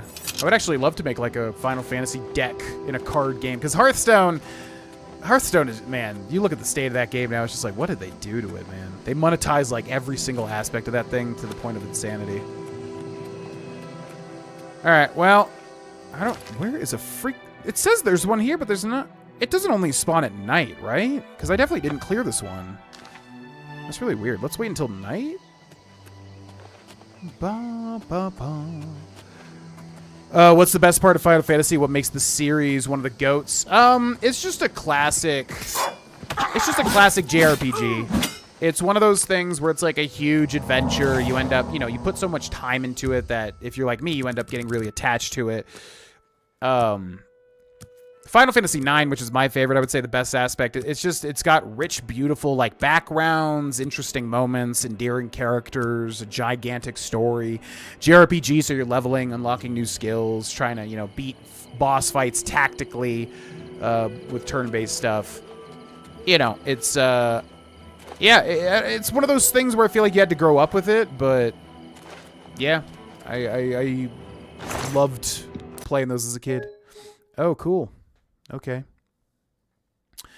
Great. Yeah. What's my favorite turn-based game? Like turn-based RPG? Final Fantasy IX. Probably. Try to think. I mean, Expedition 33 if I beat it, probably. Baldur's Gate 3 has awesome turn-based strategy as well. Ba ba ba ba ba ba ba ba ba ria ba ba ba ba ba ba ba ba ria ba ba da da ba da ba da da ba da ba ria ba da ba ba ba ya ba ba ya ba ba.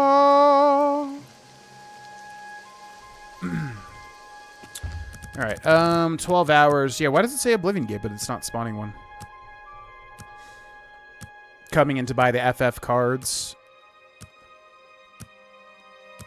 would be a good incentive to learn to play Magic the Gathering.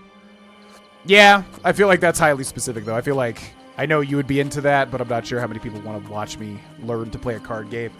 I would enjoy it, though. I mean, yeah, it could become a warm-up game or something. I've tried to get into MTG Arena in the past, and I don't remember why I never really got into it too much.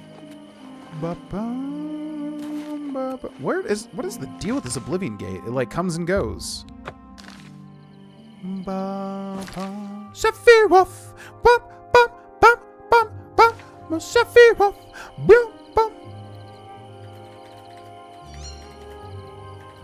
Alright, where are these maps? Where are these gates to Oblivion spawning?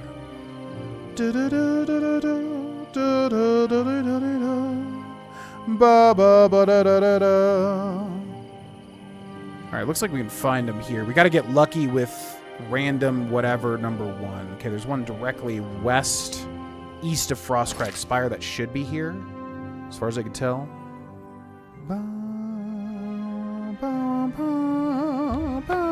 Like right there.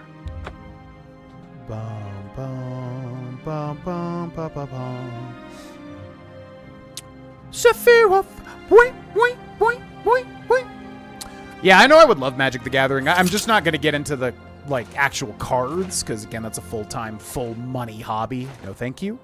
But the arena, like the Hearthstone client, I would definitely consider getting into. Amazing game. Wait, which game? FF6 playthrough. Story is really cool, especially for the time. Yeah, I have to play it just purely out of being a Final Fantasy fan. 6 and 10 are the two big ones that I will definitely beat at some point. I just don't know when. After long, arduous hours of practicing jumping and controlling your falls, you become an expert of acrobatics. You're now able to jump on water. With practice, you can jump several times in a row all the way across a body of water. Oh, so they kept... Whoa! What the hell? I just like Omega sped up. Wait. Where am I going? Ba-pee-pa-pa. Why did I go down here? Ba-pee-pa-pa-pa. Finish an FF game until I open the box I got. Well, they're very long, so yeah, good luck with that. Don't remember his name. Who are you talking about? Tall, mean, and a backstabber. Yeah, you're probably talking about Sephiroth. Sephiroth is literally the most famous Final Fantasy villain of all time. He's the villain in Final Fantasy VII, and he's very, very, very memorable for a lot of reasons.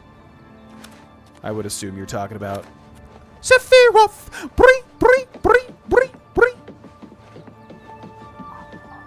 What the hell is going? Spirit Fan and Nananya's chats are mixed up.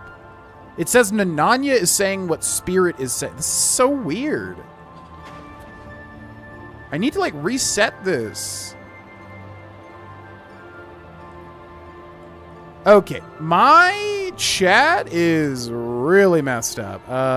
It is basically scrambling everybody's names. What the hell?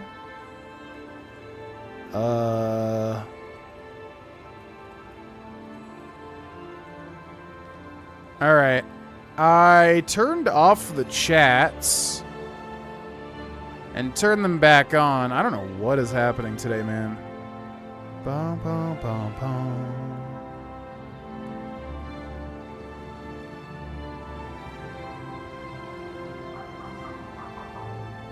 How do I kill things if I can't level them up?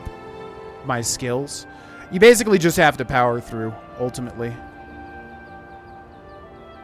I don't know what the hell is happening with this. Okay, I'm gonna close this window. I'm gonna close TikTok chat and close the normal chat. And I'm gonna reopen it. Hopefully that works. I don't know what is going on. I might have to just like pull up the YouTube chat specifically. So, yeah, let me do that actually. All right, hopefully the chat works. I don't know. I'm sorry if I miss anything. It's being super duper bizarre. Anyways, yeah, you basically just have to power through it, pretty much. You have to, like, let's say in Morrowind, if you take Blade, you have to then level up, you know, keep attacking. Yeah, it's going to suck early because you're going to miss everything. But if you keep attacking, landing attacks, eventually you will level up Blade, and then over time, you will land attacks more and more and more. Is it the most well-designed thing? No. Definitely not. But Morrowind's main story and Morrowind's elements in general are interesting enough that I definitely recommend trying to push through. It's just a product of the time. They for some reason combine an action game. Oh my god, what the hell? Whoa, is this the one? They for some reason combine like an action game with like, yeah, dice rolling of a D&D type game. So it's just something you have to kind of push forward if you want to experience it. But I definitely recommend it because Morrowind's story is awesome. It's my favorite mainline Elder Scrolls main story, you know? Alright, maybe this is random whatever. Number 2? I know, this is an interesting looking layout. It's definitely different from the last one we were at. Magic Day and say I'm new, can you teach me? I'm familiar with most of them. I'm familiar with a lot of the mechanics of Magic the Gathering because of Hearthstone. Hearthstone basically borrows a ton of... like, that's what Blizzard does, right? Blizzard just takes a popular archetype of a thing and basically, like, makes it incredibly, like, easy to jump into. Oh, Tsunami Gate. Oh, this might be the one. Yeah, this might be the one, actually. So I'm familiar with a lot of, like, Magic the Gathering elements because they are literally in Hearthstone, you know? So, yeah, I would, as always, I would get into it. I might just switch over to Arena because, yeah, I'm playing Hearthstone, and again, it's so monetized up the ass.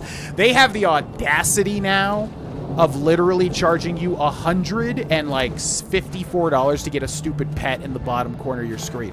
It's so, like, ludicrous. Like, to the point where I'm like, I really just don't even want to support this game. You know what I mean? So, I might just switch to Magic the Gathering Arena, maybe. No quest markers. Yeah, no quest markers in Morrowind. But it's kind of fun because you have to find your own way. And pay attention to directions and stuff. I like it, personally. Okay, this might be Random Oblivion World 2, which means we can get a unique weapon if we find the Earthquake area, I think, which I've never gotten, I don't think.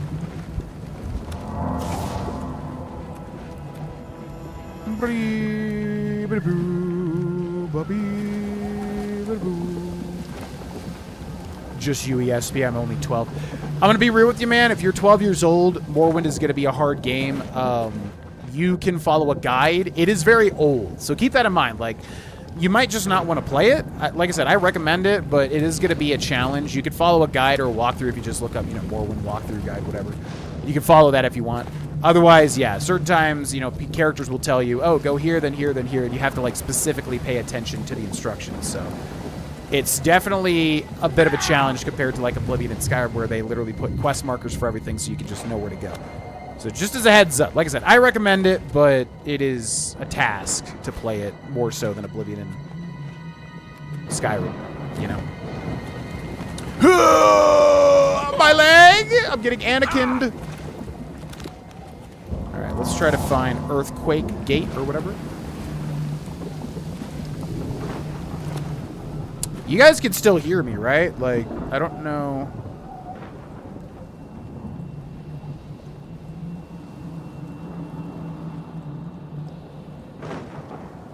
I don't know what's going on with that chat in the OBS.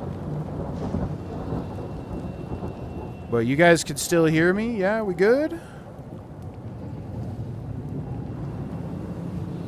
Whoa, chat is omega messed up. What the hell? Alright. Well, I'm gonna have to basically just... What? Dude, I wish you guys could see my chat right now. It's literally, it's everybody with different names saying the same two things.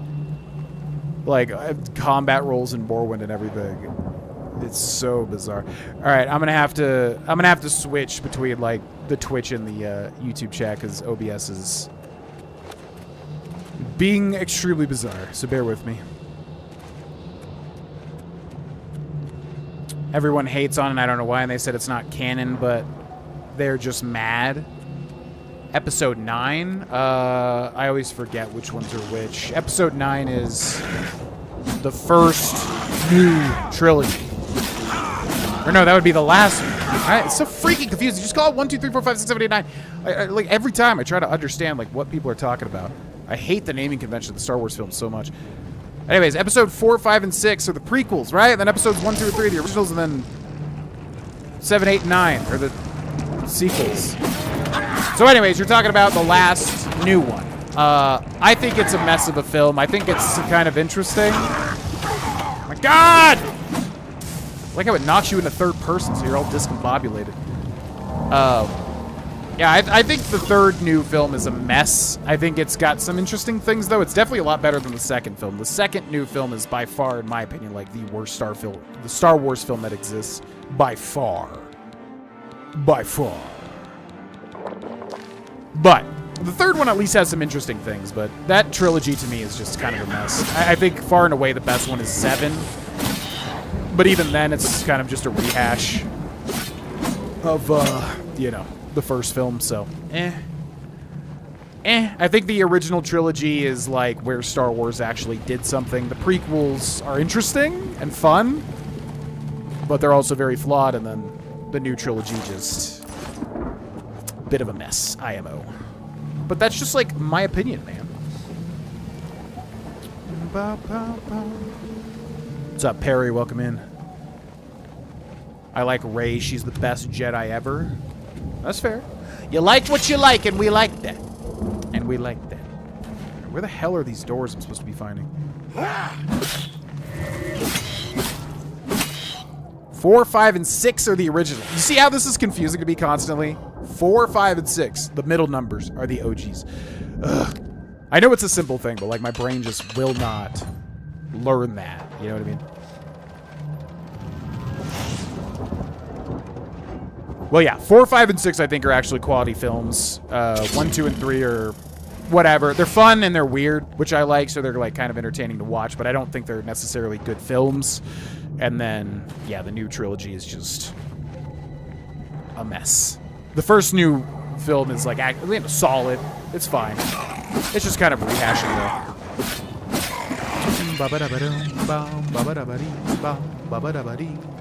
Whoop, whoop.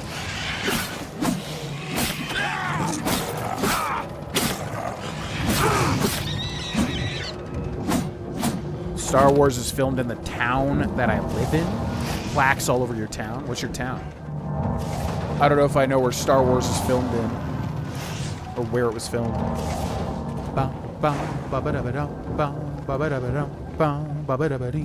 Miss Grohlvana. Well, you gotta do a thing, and then you gotta end the thing, you know what I mean? I was gonna say, like, maybe he'll return one day, but not really, because I like making these characters and then just having them be, you know, they're done. They have their own story, right? Okay, let's go see what door this is.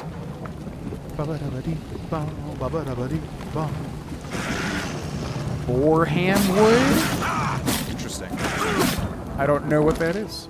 Never heard of it.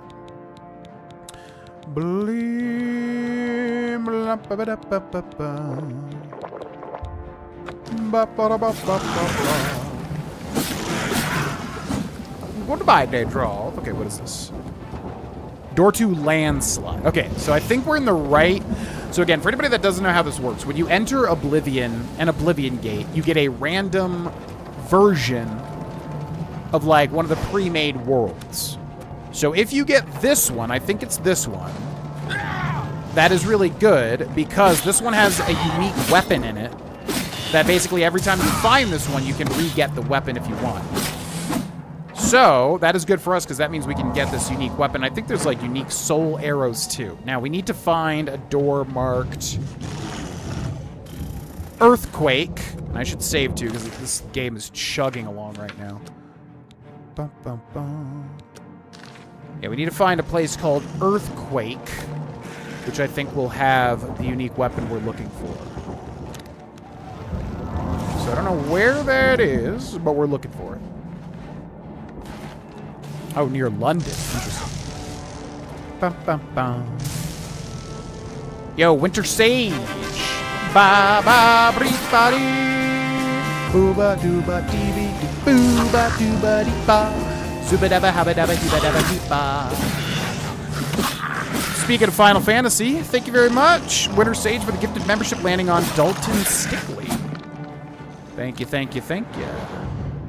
Enjoy the early videos, Dalton, and that also adds to our Mayvorites goal. 336 out of 400 towards a Fallout cookbook cooking stream. If we hit 400 points towards that incentive during this month, we will do a Fallout cookbook cooking stream. I will buy the book, and I will then cook, and we will stream it. Alright, this place is insanity, dude. There's like 50,000 enemies. How long is this stream? I was probably going to go for at least another hour. Just basically depending on how I feel. I need to go to the gym today. That's pretty much the only thing I need to do today. And ideally I go earlier rather than later, just simply because, you know, there's less people, which my gym is very, very, very busy. But yeah, I was probably at least going to go for another hour.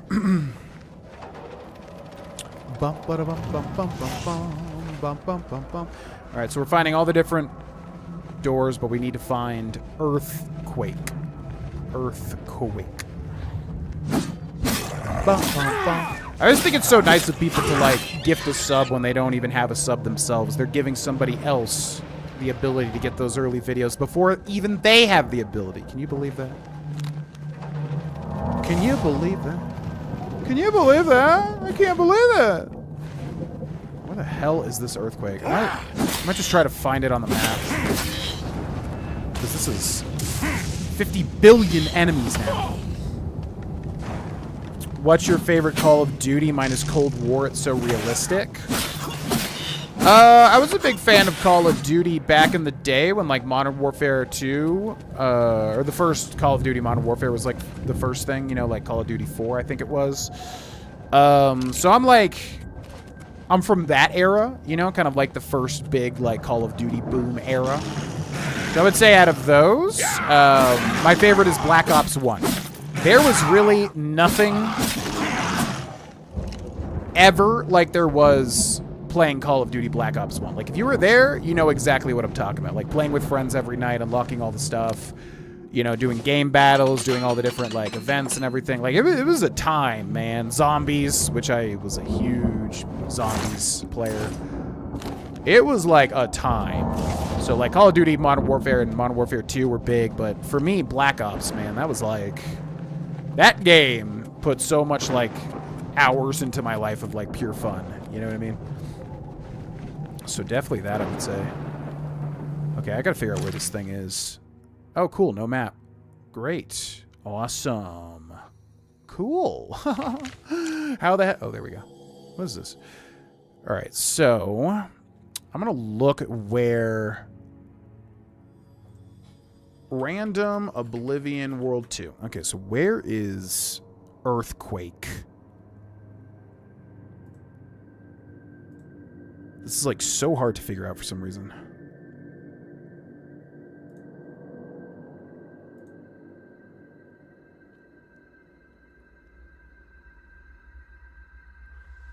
Eruption, landslide, tornado, earthquake.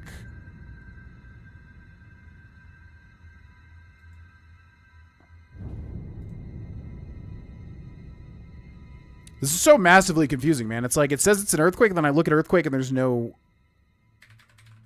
mention of this.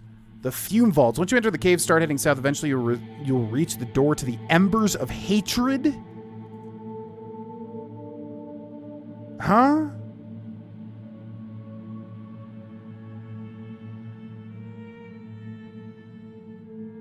What cave?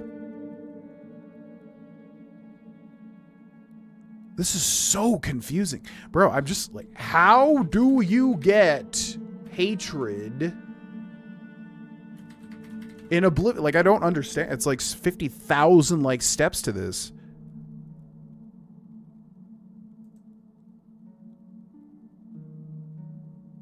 How do you get hatred's soul in Oblivion?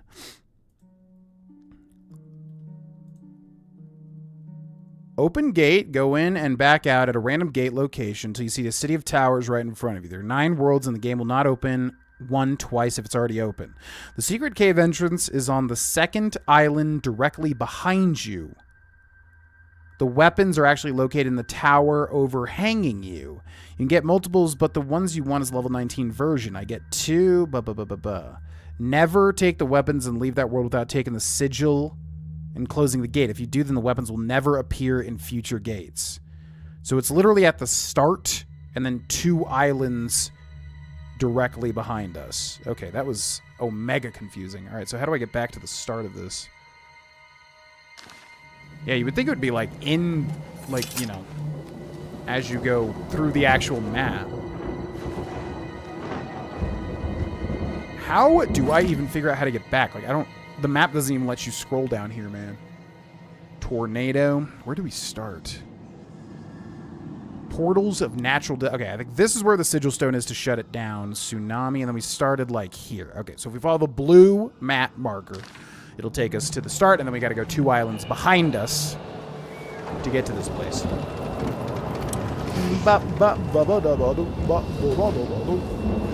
Does water walking work on lava? I do not know, actually. We could try it.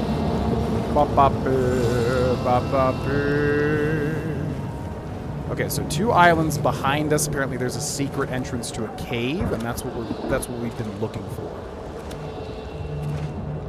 The graphics are bad for the old school Call of Duties. I mean, yeah, it's just one of those things you got to realize, like, people grew up with it, right? So, obviously, things you grew up with, things you have fond memories of, you know, you can look past a lot of things. Like, at the time, they didn't have the best graphics. Honestly, they had amazing graphics for the time. Does it hold up now? I don't know.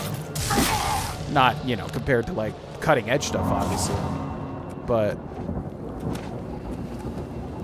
at the time, they were big games, man. I did like Call of Duty Cold War, whatever the hell. There's like 50 billion of these games now, so I don't even know what they're called. But the most modern one I played was, yeah, Call of Duty Black Ops Cold War, I think was the name of it, which I did actually enjoy. I had a lot of fun with it. It was fun returning back to it, basically. Okay, so is it on an island back there? So I guess we should make a save and see if we can water jump now. Save game. How much is a kitty treat? Well, we were doing it tied to when we hit the mini goals, so we don't really have a way to give them treats right now, but I can just give them a treat when I get a chance, basically. Oh, you can water. Yeah, you can jump on it. Yeah, I was just jumping on the lava like water. I'm pretty sure. That's neat. World War II. I'm an OG gamer. Call of Duty World War II. I don't even know what that one is. I remember World at War, which was the first Treyarch one, I think, after Call of Duty Modern Warfare, right?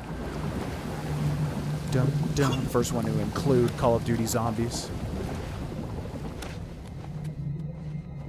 Never played Fortnite, not even once yet. I would definitely consider it. Where is this freaking door, man? I'm losing my mind here. I swear to God. It's like I'll look like for specific instructions, and it's just the most confusing thing in the entire world. It says there's 2 islands behind where we started, and I swear to God I cannot find what they're talking about. What in the world? Where is this door? It's hard to even tell because, like, everything is just a mishmash here. Everything's just like a bunch of random terrain.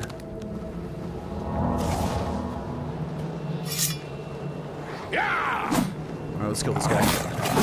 Bum, bum, ba, ba, da, ba, bum, ba, ba, da, ba, da, bum, ba, ba, da, ba, dee, bum. So we need to get into that tower right there. That tower literally has the unique weapon I'm looking for. And it says there's like an entrance, like 2 islands behind where you start. But I'm not even seeing what it means by island, because it just seems like a bunch of random stuff just strewn about all over the place. So maybe it means that little islet over there. Maybe that's what it's talking about back here. I don't freaking know, man. This is so confusing. Black Ops 2 came out before I was born. Oh my god. My heart.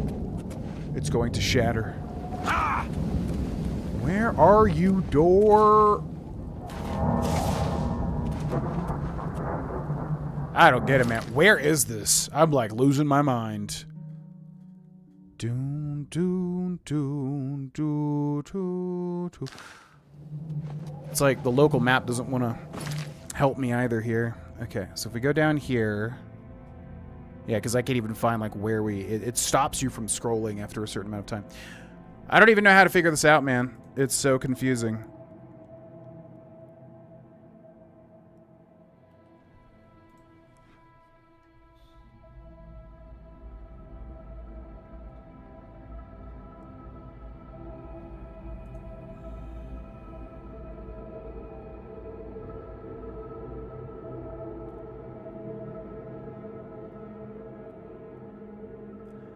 Exterior.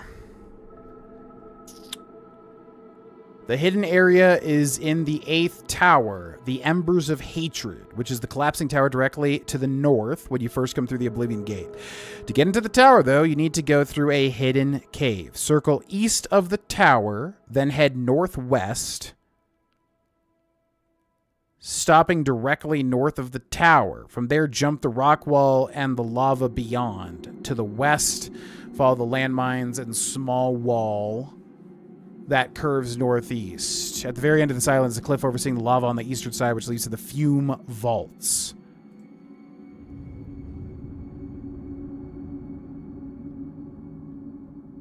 Alright, I gotta just watch a video of this because I literally cannot even mentally comprehend what they're describing.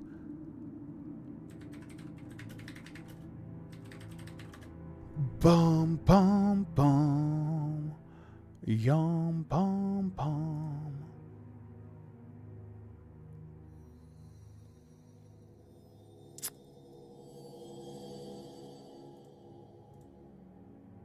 Okay, so he enters the Oblivion Gate.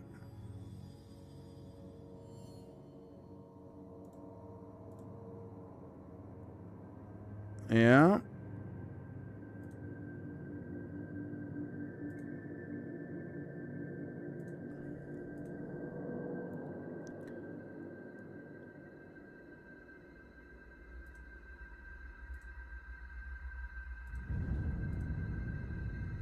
All right. He goes east after the entrance. He jumps to the back where we are literally like right now.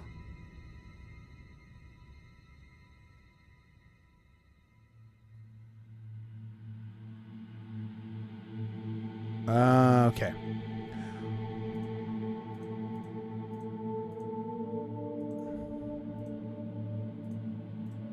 All right. So it's literally just like a super hidden door, and I was just not seeing the door. We're literally above it right now. Yep. So right there. Door to the Fume Vaults.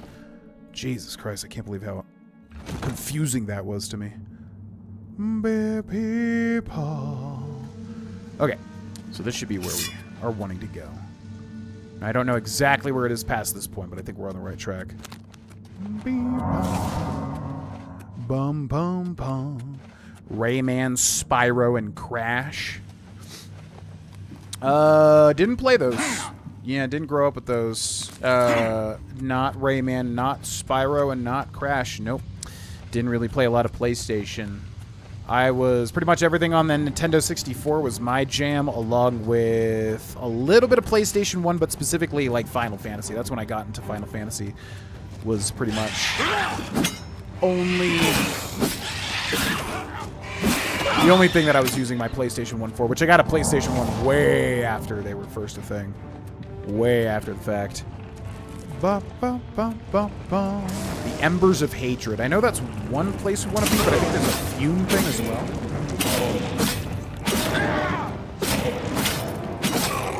It's actually sad how the Witcher fans get the best treatment while Bethesda has been giving us the silent treatment for Elder Scrolls 6. Yeah, I mean, I'm fine with them not really talking about it until it's ready to be talked about. I just think, as everybody knows, it's obviously been way too long at this point. And most people, I would say a lot of people, weren't a big fan of Starfield, obviously. So, yeah, the fact that we've waited this long is definitely getting a little Winds of Winter, George R. R. Martin-esque, you know? Donald Trump is a good person. Well, that's like their opinion, man, you know? Alright, so I guess the Embers of Hatred, then.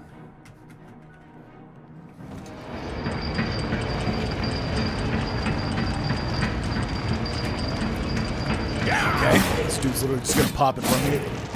Oh my god, Ted is doing a pop. What's up, fella? The Tremora Hatred Keeper, who hath paralyzed me beyond reproach. Your apparel is broken. Bum, bum, bum.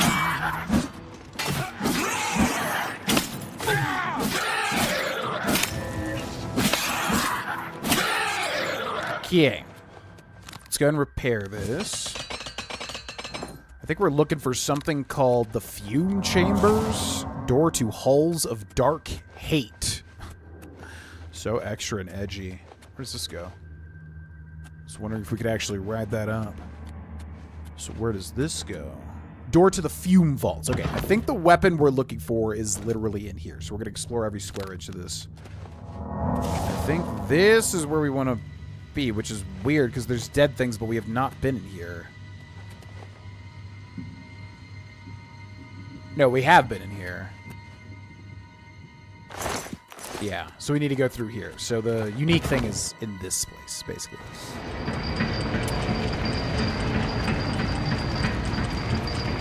There will be a new Pokemon present soon. What are we hoping for most? GV Next Gen remake news about the 2 coming games.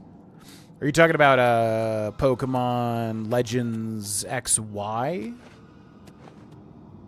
That's cool. I mean, I need to play Pokemon Legends Arceus first, so I'm not really going to... We need a key for this? This is like the most confounded I've ever been playing Oblivion. The lock cannot be picked. What? So hopefully one of these guys just had the key, because I don't even know where the hell we would get a key from. So there was like 2 bodies here. This guy, Tremora Hatred Keeper, who does have a key. Okay. Yeah, as far as Legends XY, I'll probably play it eventually, but currently, yeah, I've got to play, Legends Arceus first. As far as Gen 10, I mean, as I've said, what I would mostly want is a return to, like, the Gen 1 through 5 style. They're not going to do it. I'm an old man. I've got, like, 2 more days to live. So they're not going to do it. They're going to keep it the same, like, open world or whatever. I mean, ultimately at the core of it, I would just love for Game Freak, Pokemon Company, whoever, I would love for them to put in effort. That's what I want to see. If they want to do an open world game like Scarlet and Violet and Sword and Shield, fine. Just put in effort, because I think they get away with putting in such little effort because, as I've said many times, they know the Pokemon games will sell no matter what.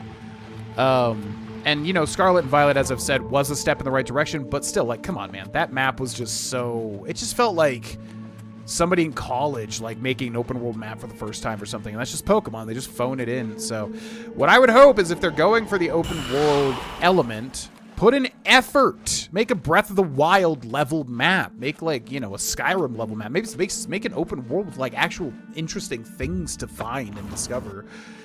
Which they're not going to do. But outside of that, yeah, like I said, I would love it, like, over-the-top kind of sprite style, pixel art style, like Generation 5, but they're not going to do it, so that's what I would want. But being a Pokemon fan in this day and age. Hatred's Heart. Is that what it is? I'm looking for a bow. So it must be here. Ah, there we go. Okay. Hatred's Soul and Hatred's Soul arrows. So that was all to get this, by the way, for anybody watching along. We needed to get up to here, and then we get a unique mace, a unique bow, and also unique arrows. But they always respawn if you shut down this Oblivion world and then find this Oblivion world again, they will respawn. So you can get them infinitely, basically. Okay, that was confusing as all hell, but we did it. Champion. Oh, yeah, champions. I completely forgot about that.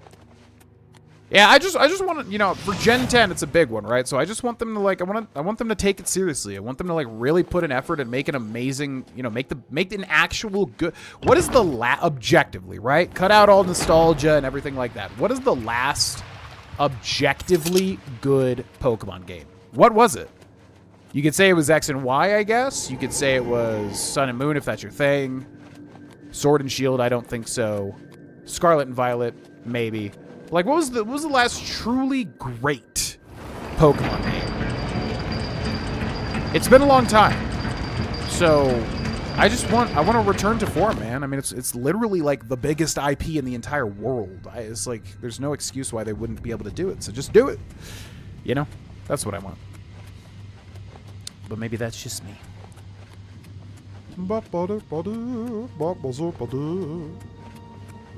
Was fun, but then I got distracted with other stuff. Yeah, I think I'll have fun with it, but I want like a classic style Pokemon game, ultimately. We're almost the same age. Oh my god, 85? Yeah, 2 days to live, yep. GoFundMe so I can meet Spider-Man and Ronaldo. Yeah, definitely. I'm a huge footy fan. I love soccer. I could definitely name you 2 soccer players. Yeah, thank you, Winter Sage. Yeah, it's been awesome, man. I mean, I don't know. I never like to sound like, you know, I'm bragging or whatever, but if I can spur anybody into action and get their own, like, health cycle started, can't recommend it enough. I look forward to going to the gym every single day. I put in good effort, and I feel amazing afterwards.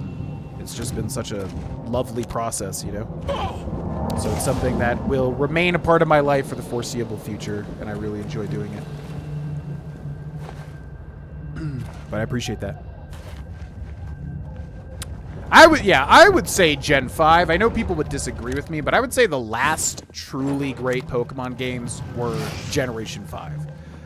And that's my opinion, but, you know, I just feel like we've had almost 5 generations now of just playing the cards very close to the chest. And I think it's time, man. I think it's time for another truly great Pokemon game. Call me crazy. But I would say that it's time. Alright, so now we got to get to the actual main tower, which I have no idea how to get to. It's right there in the middle. Looks like there are places linking to it. So I guess we'll just try to get there from Landslide. Landslide, bum, bum, bum. Gen 6, Ruby and Sapphire remakes. Non-mainstream is Legends Arceus. Yeah, I need to replay Gen 6. It's honestly been too long, and I was not into it. I hated the art style change, but honestly, if I went back to it now, I may like Gen 6 better than I did at first. I remember liking the ORAS remakes. They were good. I like that.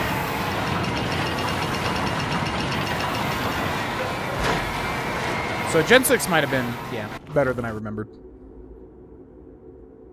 When you're as big as Pokemon, you don't have to push the envelope. They make so much damn money as long as they can provide something consumable by kids wherever they happen to release their game. Yeah, exactly. But it's not really an excuse because, like I always say, like, what about Zelda? Like, Zelda could easily phone it in, right? Or Mario and 2 other gigantic Nintendo IPs. They could easily phone it in the same exact way. Massively popular, going to be as successful no matter what they do. But they didn't do it. They didn't phone it in. They pushed the boundaries. They took a big step to make Breath of the Wild and Tears of the Kingdom. And it's like, there's just no excuse at all, you know? It's like, yeah, you've made it. You could just phone it in and do whatever you want to do. But other big IPs that are related to Nintendo, they don't phone it in. They push the boundaries. And, you know, to me, that's what gets my respect.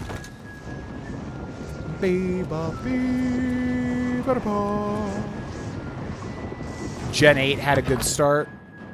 Gen 8 and Gen 7 are definitely my least favorites by far. Sword and Shield, I beat and almost felt like nothing towards it at all after beating it. And then same thing with Sun and Moon, same thing where I beat it and I just really did not feel nothing. At least with Scarlet and Violet, I did feel a little bit of like a little bit more magic, you know, in that way. Formula that worked since the 90s, but they like I said, they didn't phone it in though. Like Gen 5, going back and playing Pokemon White recently, like Generation 5 is phenomenal. It's so good. So they were still like pushing the boundaries, you know, even with that same style, but still they were like making really good games. How the hell do you get up here, by the way? This is a weird tower, man. I'm starting to see how many Oblivion gates I've like never done. Yeah, Arceus I haven't played, so I can't really talk about it, but I've heard good things about it. Open the eruption gate. Released a caged prisoner. Alright, so we're open gates. I guess you're supposed to open the gates and then get down to the bottom floor and go up through the middle, maybe? Is that what they want me to do?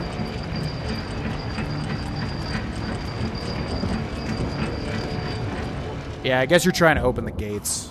You can't get through it. You can't get to it through here, I guess. Alright, so let's go around counterclockwise and open up all the gates. I don't know. I think with Pokemon, it's like a hard thing to talk about because I feel like a lot of people really just... It's like if Pokemon gives Pokemon fans an ounce of an improvement, I feel like a lot of the time Pokemon fans just treat it as if they did something like unbelievably amazing. Because even Scarlet and Violet, like I said, like they did certain things better, sure, but it's still like just so far off of what it could be. But I just feel like, I don't know, Pokemon fans are so easily just like, they're one of the biggest groups of fans in the world that like will just accept the most tiny improvements when it just could be so much more, in my opinion. So I don't know. I would just like to see that, but I don't know if that there will ever be a day where that happens. Cage Master Tornado.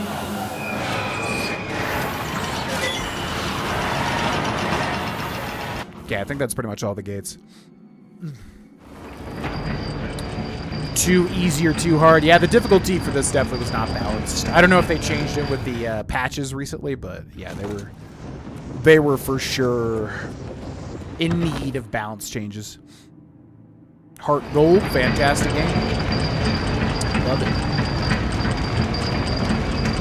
Alright, so now if we go down there, I think we should be able to get into the inner ring, which I'm betting is what they're wanting me to do here. I actually don't. I don't think I've ever done this once. Real rivals and bad guys. Yeah, same. I don't want my rivals in Pokemon to be my best friend. Like, that was never what it, you know, a rival, I don't know. The definition of a rival, sure. It can mean just your friend that, like, is pushing you. That's wholesome. That's cool. Whatever.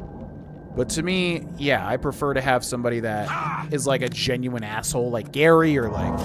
Probably Gen 2 takes it a little too far, because Gen 2 is straight up just a criminal. But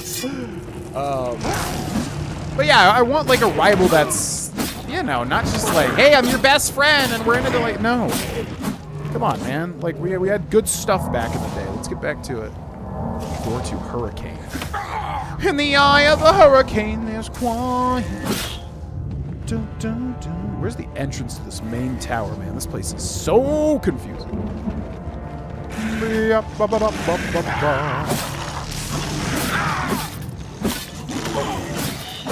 Map and open world.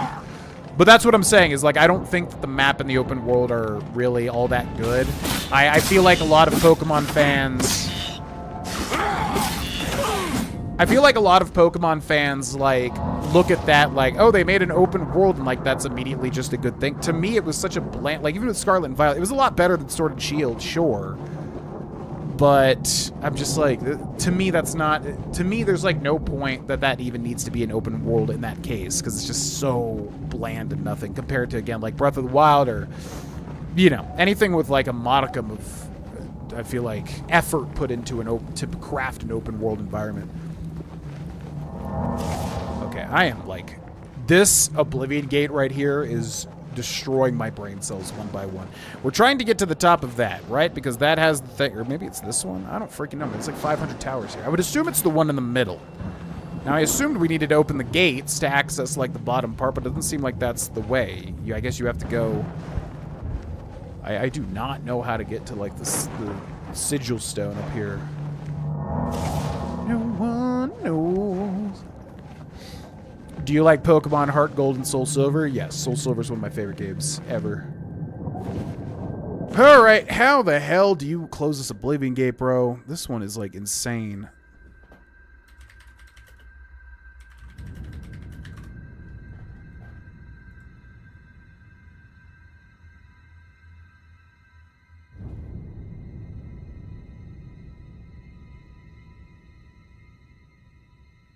Each war gate is opened by a switch at the top of the adjacent, similarly named tower. There's also a door at the top of each tower, but not really help you. It leads to a single level in the main tower, which only provides access to the 4 corner towers, which you've opened the last. At least one of the war gate, you have to climb Earthquake or Hurricane. Each of these leads you into a new level of the main tower.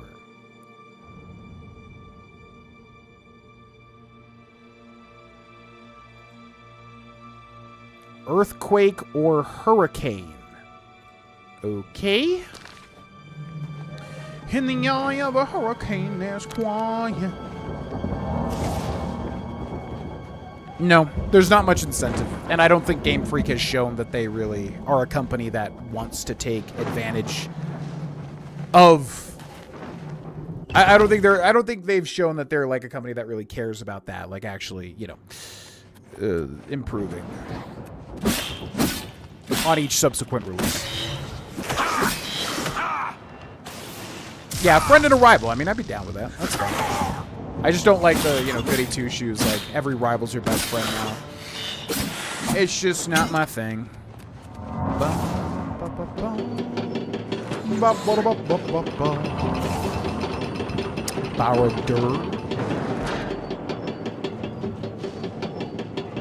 Yeah, like, I mean, I was fine with Gary, you know, as a kid. I liked Gary. He was a total asshole, but it was kind of funny. And then you defeat him and it feels good, right? I think that's just, yeah, that's to me what a rival is. I don't know how many games they've released where, like, you know, they're your best friend. But it feels like a lot. To where I'm not really... They just feel like kind of nothing characters. Like How and Hop and whoever, all the H dudes. They just really don't feel like realized characters to me, personally. In the eye of a hurricane, there's quiet. Da-da-da. Bubble, double, double, do. In the eye of a hurricane, there's quiet. Door to Waste of Oblivion. Right, hopefully this way. We've been in this room for like 5 million years at this point.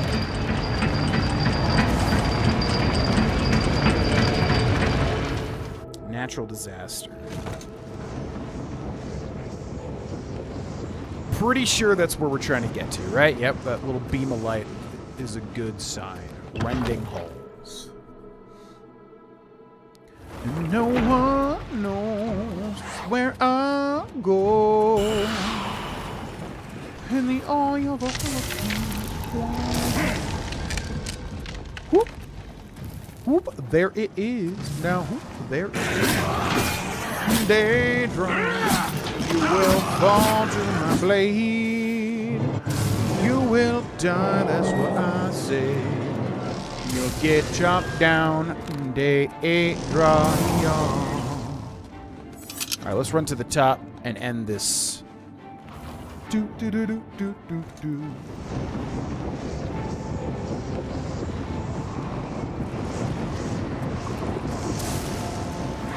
I'm not sure how to absorb whatever brain rot thing you just said in the chat. So sure.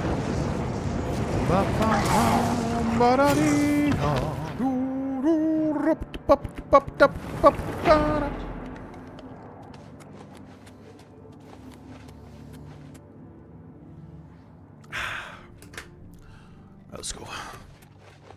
In the oil of walking choir.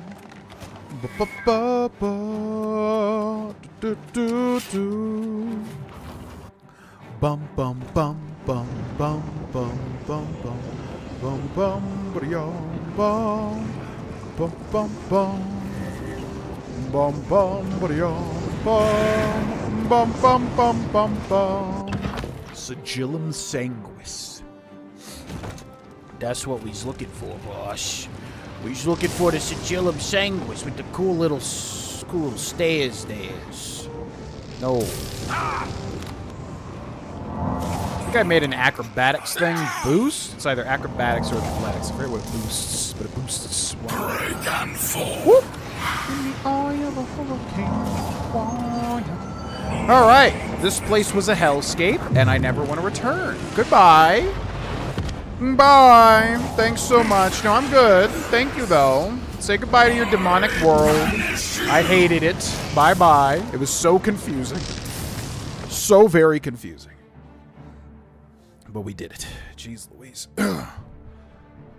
That was seriously probably the most confusing Oblivion gate I think I've ever seen.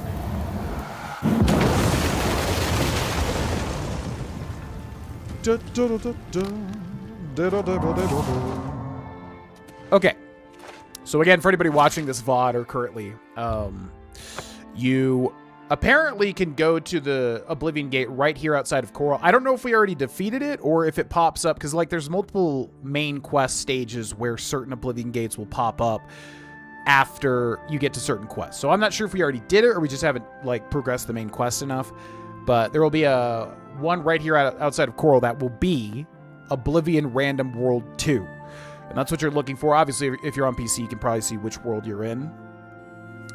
Or if you're just doing random Oblivion Gates like we did, like over here, you can randomly enter Random World 2. And if you do that, you'll be in that confusing-ass one we just did. And then if you do what I did, if you go to the secret door and then follow it all the way through, you will get 3 unique weapons. You will get Hatred's Heart, fire damage on strike 35 points, which is crazy. What? And then drain speed on strike 30 points for 45 seconds, which is good. Wow, that's way stronger than I would have thought. And you also get Hatred's Soul, fire damage on strike 35 points for 1 second, drain speed on strike for 45 seconds. And Hatred's Soul Arrow, Soul Trap on strike for 15 seconds. So make sure to do that if you want to. You can watch the VOD or, you know, look it up or whatever. That one was confusing as shit. And I felt very stupid going through that, but also talking to chat, so it's a little harder to focus. But yeah, make sure to do that if you're, you know, wanting to get everything. We'll talk about it in the 100% next episode I do, though. Cool. Okay, so let's shut down. Oh yeah, we also got sigil stones, which I forgot to look at too. Ba ba ba ba. Burden on strike 100 points for 30 seconds, or feather on self 125 points. Not bad. Absorb magic on strike, fortify magic on self, and absorb agility on strike, fortify agility on self. Not bad. Not bad. Got some good effects there. Ba ba bee ba bee, ba ba bee ba bee, ba da dee da da. Let's try to do at least one more. So, there's one directly north of Breville. Bum, bum, bum.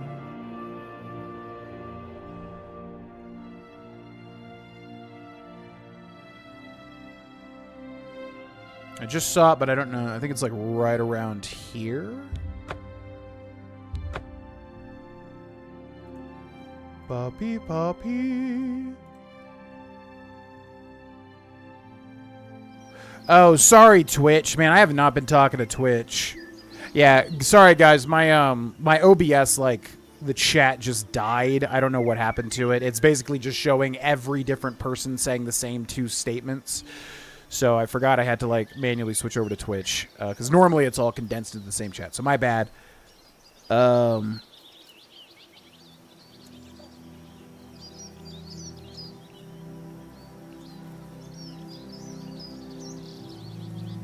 Acting like Revenge of the Sith isn't good is crazy work. Well, Revenge of the Sith is definitely my favorite prequel. I still think the films overall have a lot of issues. But yeah, Revenge of the Sith, from what I remember, actually we'll be watching them pretty soon here again. Definitely is the best, yeah. If I watch it again, I could maybe come to the conclusion like, oh yeah, Revenge of the Sith is actually pretty good. But I think the prequels as a whole do have a lot of issues, and I don't think that's like a hot take. Revenge of the Sith has loads of issues. Overall, it's pretty good, but still plagued with head-scratching moments. Yeah, exactly. That's exactly how I feel about it. Ranger, sorry those commands don't work. They should work on Twitch too. Everything's just broken today. What's up? It's a Merb. Legends Arceus is probably best Switch game. That's what I've heard. Yeah, people like Legends Arceus a lot. What's up, Donnie Love in TikTok? Unless you're talking about the classics. Isn't Game Freak releasing a game that's like Pokemon but isn't? Yes. Yeah, they're releasing some like new, much more serious-looking game, which is interesting. Did this through the Earthquake Tower. Gotcha. Yeah, sorry about missing the chats, folks. Normally it's all in one spot, but right now it's messed up. Hopefully it'll fix itself the next time we go live tomorrow. Blah, blah, blah, blah. What's up? It's Camden. Welcome in. Empire Strikes Back is the best Star Wars film, says the internet. Yeah, it's tough for me to like rate them because I've never been a huge Star Wars fan, so it's like hard for me to remember all the specific moments. We're going to be watching a movie marathon, hopefully if I have time, this Saturday of them. So I'll be able to like come to better opinions about them. But as far as I remember... Yeah, because I always get all the names mixed up constantly. It's hard for me to, like, remember each one. But as far as the original trilogy goes, I don't think... Because it's A New Hope is the first one? I don't know. I always get the names mixed up. From what I remember, it's definitely the second or the third original film that is definitely the best, followed by the second or the third, whichever one is the other one. And then followed by the first original film. I remember those being like, yeah, that's specifically like the order of best to worst, basically.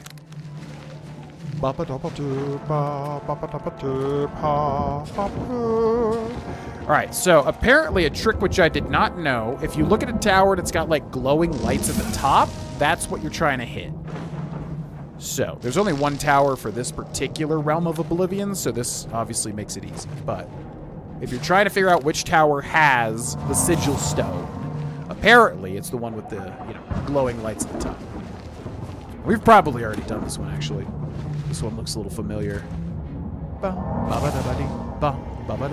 if it's an easily accessible one, you can kind of run through quickly.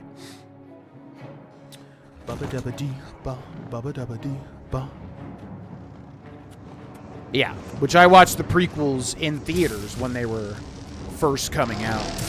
They were a big thing at the time of me being a kid. I remember that and Lord of the Rings. Huge IPs, huge film phenomenons at the time. I remember specifically being in the prequel where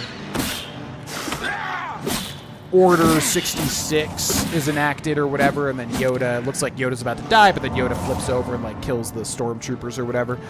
I remember people... I didn't even have any idea what was going on. I didn't really know much about Star Wars. I think I was just seeing it with my family.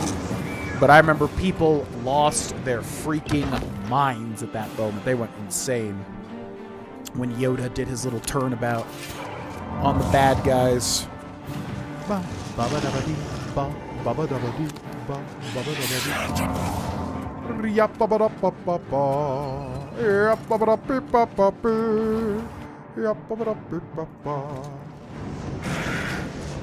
Love your New Vegas playthrough. I'm about 75% through them on YouTube. Yeah, what's up?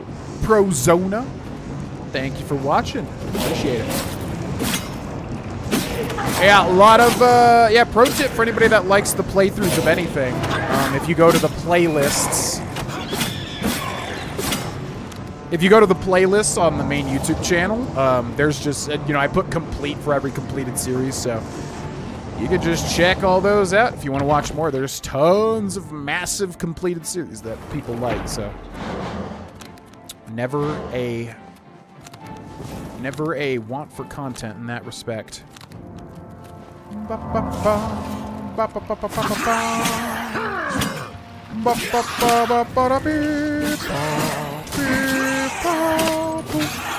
Get out of here, boy. Get out of here, boy. Let's go. Da, da, da, da. Da, ba, da, ba, beep, ba, ba. Deep, ba, ba, da, beep, ba, ba, deep, ba, ba, da, do. All right, let's close down this sigil quick. We need to repair my weapon and armor. We are using a lot of resources.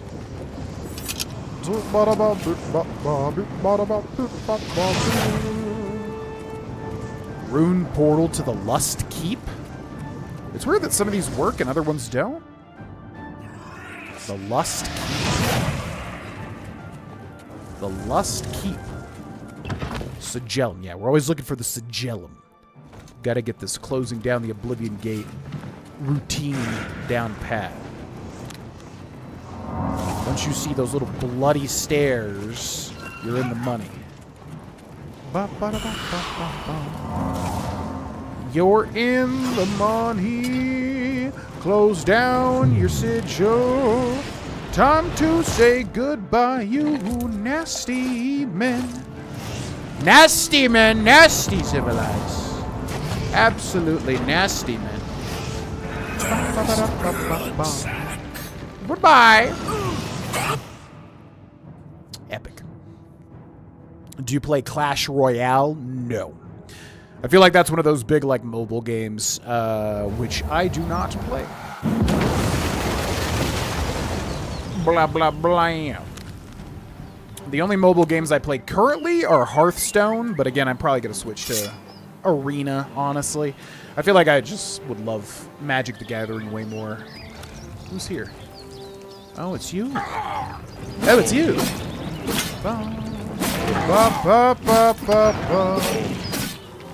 Goodbye. All right. Holy crap, put that away. Let's repair. Beautiful. Okay, we made it out alive. Shutting down these Oblivion gates one by one. Let's take a look at what that sigil stone we just got was.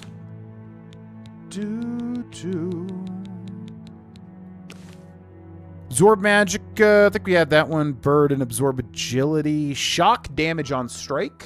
Night eye on self. Which is interesting because that's a permanent night eye. Interesting. Alright. On to the next.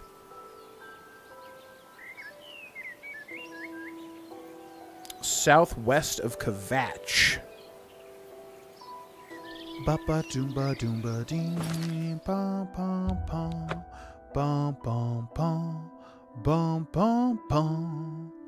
Where's Kvatch? Kvatch. So right about there. There should be another Oblivion gate.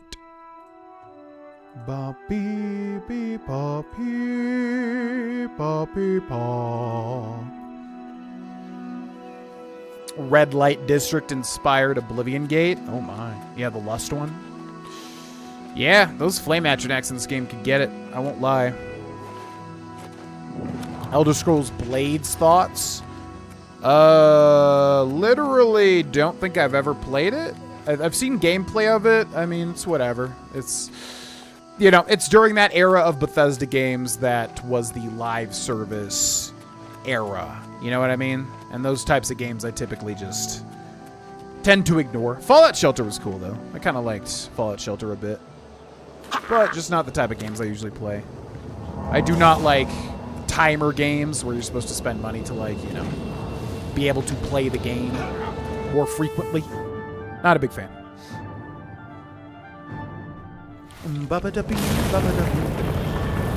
Have you ever tried to beat this game on level 1, or is it not possible? I've never tried. Is it possible? Probably, because Oblivion, at least in the old days, like, you know, the more you would level up, the more the game would get hard. So I don't know. Because I would need to know, like, you know, how the end game bosses and everything scale, which I don't know how that works. Kind of always just played and not paid, like, too much attention to it. It's probably possible. I would expect it to be. There's not, like, with, you know, with Elder Scrolls games, there's always a way just because you can make some sort of potion or some sort of spell or do some sort of exploit to be able to do it, you know? So I would bet so. If it was a fun challenge, I would consider giving it a try. Just a hero of Kvatch. Sheogorath is the character you're playing right now. Technically, no. But that could be the case. But not in this instance. He says he saved Oblivion. Well, for spoiler reasons, which most people probably know already, but in case they don't, I won't really talk about that, but yeah, Sheogorath definitely does tie into the main quest of this game in a certain way. Kind of. Not explicitly, but more so through lore. Yo, adios, Perry. Have a good day, my friend.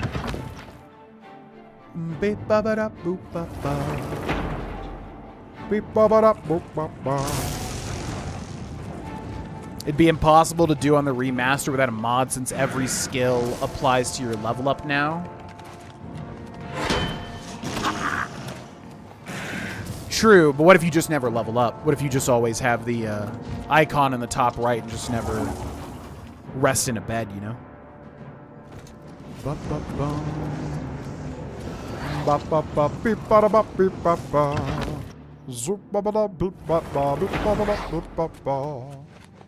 No, I don't want to go down. I want to go up.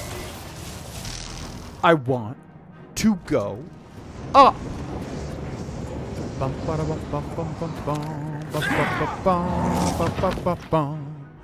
What's up, OG? We're just closing down Oblivion gates, which we've done about 4 or 5 currently.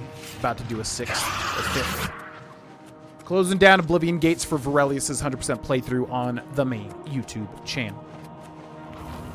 If you never slept. Yeah, I mean, I figured you'd always have the level up icon, but if you never actually apply it and then beat the game, I feel like it's doable. I don't remember Oblivion really being all that hard. But then back in the day, I always played with the difficulty slider down. So maybe it's a lot harder than I remembered. Bum, bum, bum, bum.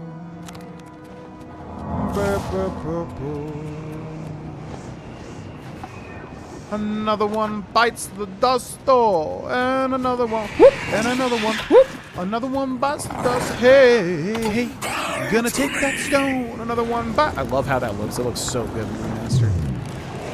Another one bites the dust. I shut down the gate. I'm sorry, you're too late. And another one down, and another one down. Another gate bites the dust. Is this live stream going to be in the playlist? Yes, this is Mayvorites Day 2, so every single Mayvorites stream will be in a Mayvorites 2025 playlist on youtube.com/.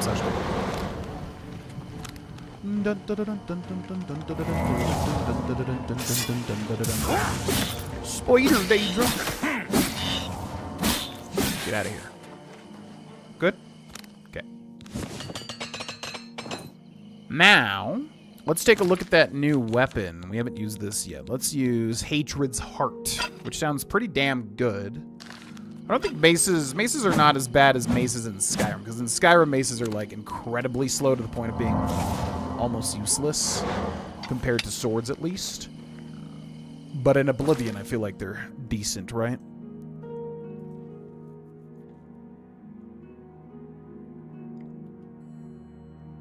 Okay, next one coming up. North of Skingrad.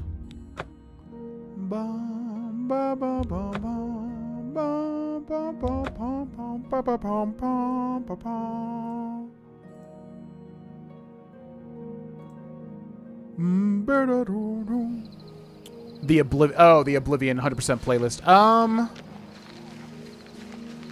How should I do that? Oh yeah, I could just add it. Yeah. I'm wondering how I should do that. Should I make a mention of it? I could also edit it and add it as a 1.5 video. Oh my god, he just got destroyed by that mace. Yeah, this mace seems really strong, by the way. Which I think I did hear these hatred weapons were good. Yeah, so I could either download this VOD and edit it into a, 0.5 episode. And then put it, just upload that. Or I could just put this in that playlist. Which I guess would be the smart way to do it, because then if anyone's watching through the playlist, they would just see this. But it has been very, not focused. I've been very,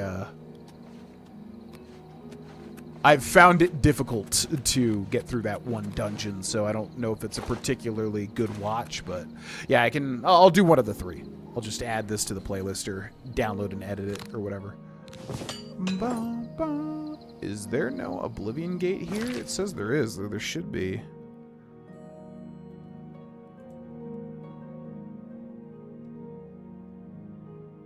It says there's one right next to Goblin Gym. Fallen Rock Cave. Shadeleaf Copse. It says there's an Oblivion Gate, right here, but I have noticed these seem to, move. They're not exactly where they say they're going to be. But I'm not even seeing it on the map. Oh, Goblin Jim's Cave. Ah, there it is. Yep.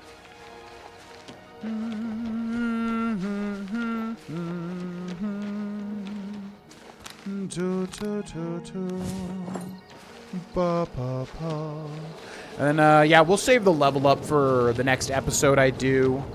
I feel like leveling up in the episode would be smarter than doing it here. In we go.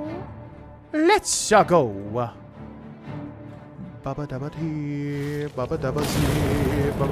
Oh, it's this one again. Huh.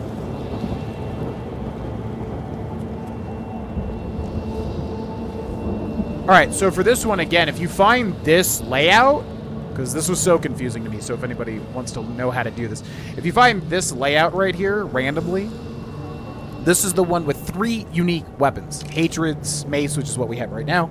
And then also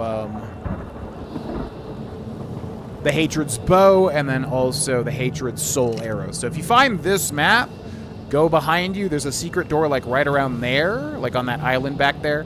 And then if you go through that, you'll get the unique, mace and bow and arrows. But it was confusing as hell for me the first time. Now I wonder, can you just literally go through the middle here? I like how they put these big-ass gates so you can just go right through them. Doesn't even matter. Okay, so then we need to find Earthquake or... I think Earthquake or Hurricane, right? Maybe we should go to Earthquake, because I know for a fact Earthquake works.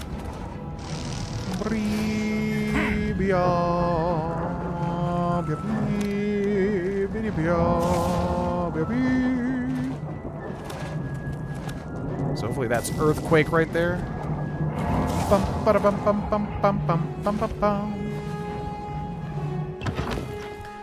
Episode 5, Episode 3, and then Rogue One. I would say my top 3 favorite Star Wars films.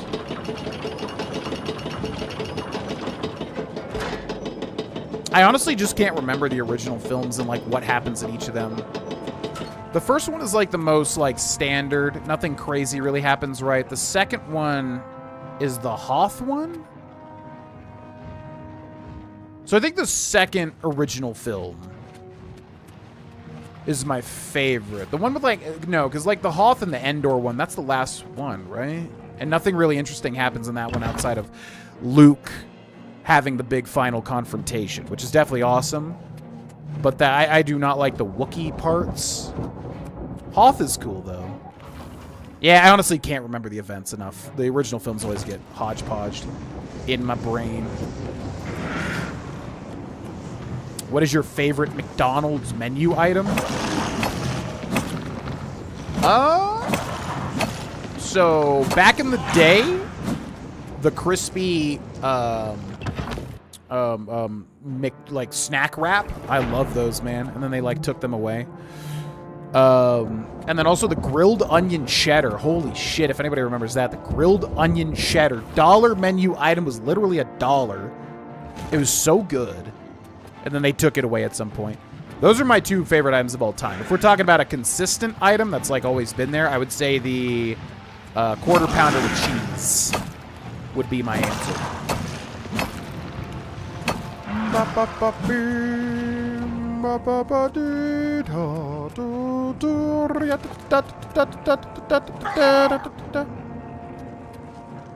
Lord of the Rings is a collection of 3 movies and the greatest film experience of all time. Agreed? Agreed. My favorite film of all time, if we consider them all 3 one film. That's 3 GV. Wait, which one? Yeah, so Hoth is 2 then, right? Yeah, because the Wookiees and not the Wookiees, the little ones, the Ewoks. The Ewoks and Endor is 3, which I do not like any of that Ewok stuff. That stuff is really boring. Hoth is cool. Hoth is 2, right? Where they do all the Hoth, like, ATSTs, whatever, and they do the, the ships going around the legs and everything. That's number 2, right? That stuff's cool. I probably would say number 2 is my favorite, honestly. Yeah, whatever the second original film is of Star Wars. That's probably my favorite, if I'm remembering correctly. And then I guess number 3, and then probably Revenge of the Sith would be number 3 for me. Waste of Oblivion. Rending. Oh yeah, that's what we're trying to get to. The rending holes. McNuggets for me are spicy chicken sandwich, hash browns, and the wake-up wraps. The wake-up wraps. I don't know what the wake-up wraps is. That sounds new to me.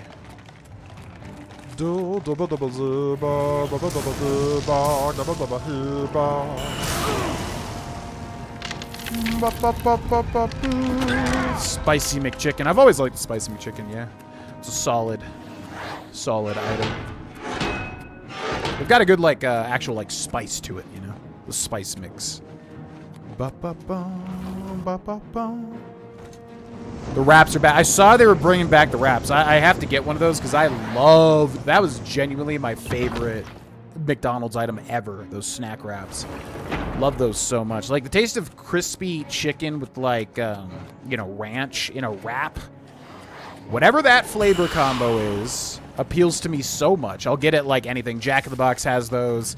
If anything like has that type of item, I'll usually love them. Wookiee slander. I like Wookiees. I meant Ewoks. Ewoks I don't like. I find them annoying and irritating, like sand. But Wookiees are fine. I think Wookiees are cool. I misspoke. Not a Big Mac guy? No. Never was a Big Mac guy. Quarter pounder with cheese, for whatever reason, hits different.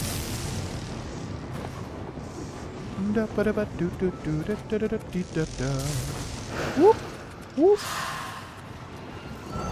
Ba ba da ba ba ba. Crystal Greaves. Okay, I'm taking your sigil stone. Bye. Have fun with it. Wake up wraps. Wake me up before you wrap me. Don't leave me hanging down like a rappy. Snack wraps, yeah. Yeah, that's, yeah. That and the grilled onion cheddar, which I don't know if they've ever brought back the grilled onion cheddar. That was like a thing when I was on a super hardcore diet. What the actual hell is this?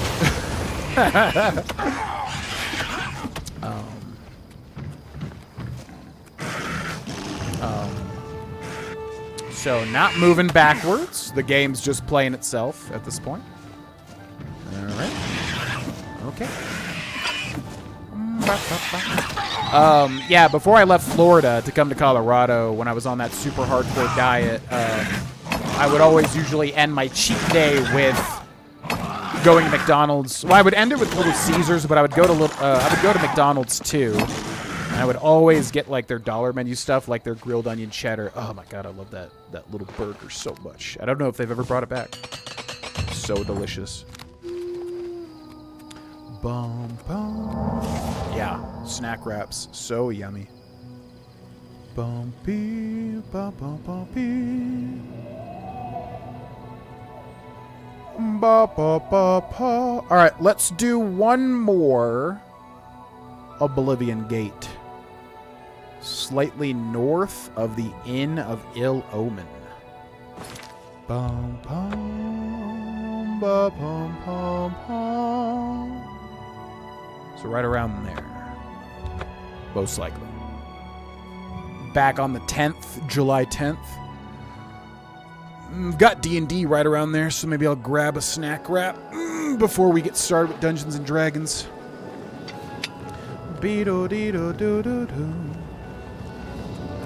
A gate to Oblivion. Yeah, well, like I said, whatever that flavor combo is, ranch, cheddar cheese, a grilled...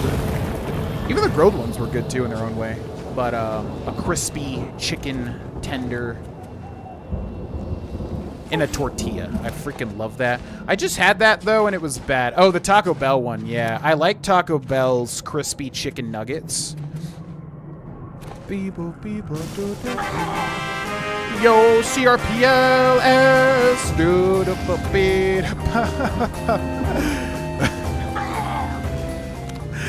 I just remembered, I think Cindy read your name one time when she was like on stream, and I think she thought it was Cripples. And I think you said something like, no, it's not that. And we were laughing about that or something. I feel like that was the thing that happened, right? Thank you very much for the gifted sub landing on Alex Saber. Thank you very much, CRPLS. Bum, bum, bum, bum, bum. Hold on. That puts another 4 points towards our goal. Bum, bum, bum, bum. We are 60 points off of the next incentive, which again, if we hit, we will do a Fallout cooking stream. I will buy the Fallout cookbook. I don't have it, do I?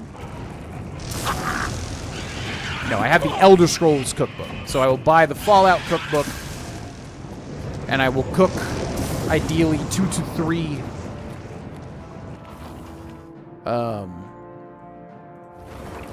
2 to 3 recipes, and we'll do a cooking stream for it.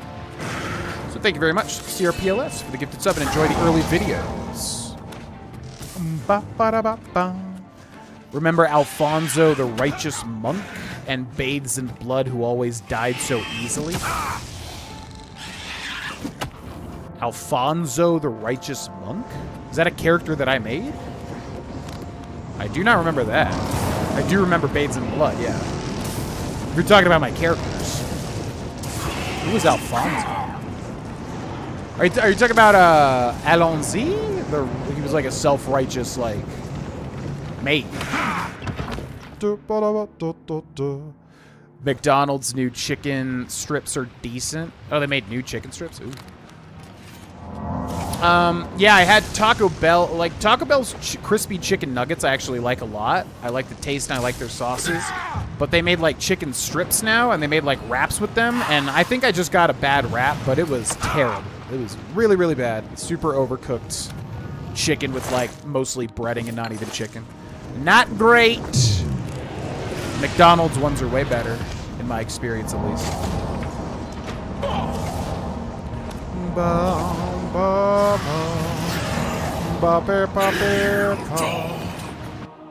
We did it. Oh, yeah, Redguard. Wait, I do remember that.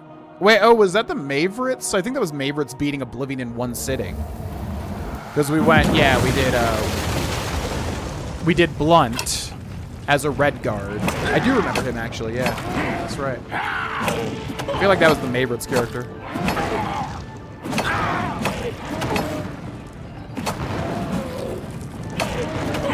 No, I told her it wasn't meant to be pronounced, but she thought it bothered me, so I explained later it could be pronounced any way one chooses.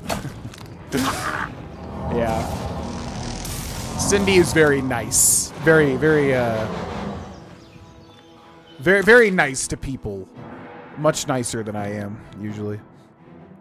Ebony Blade. Whoop! Yeah, I think that's when we were both doing, like, streaming together. and videos together, which I do want to still do. I want to like do something with her, but I'm just doing. I have to stop myself from like constantly making content because I realized I am literally always making content. Like you have to put more focus into like one thing as opposed to a lot of different things because you just can't, you know, get one thing to the quality level you want that thing to be if you're doing so many different things. But one of the things I do want to do is I do want to do like videos with her, streams with her or something, because I do think we make a good team in that respect. But maybe that's something for the future. Bumping. I find them greasy, but the new chicken strips are not bad. From Taco Bell or from McDonald's. Yeah, the McDonald's, I haven't eaten at McDonald's in like 1,000 years. Honestly, the menu's probably going to be so different from what I'm used to. GV's mean. A lot meaner than Cindy, that's for sure. Cindy's very nice. I'm a lot more blunt. Streaming together, yeah. That's right. That was a weird time, man. Like, I enjoyed making content with her, but also I was getting so unhealthy to the point where I needed to, like, make a heavy change.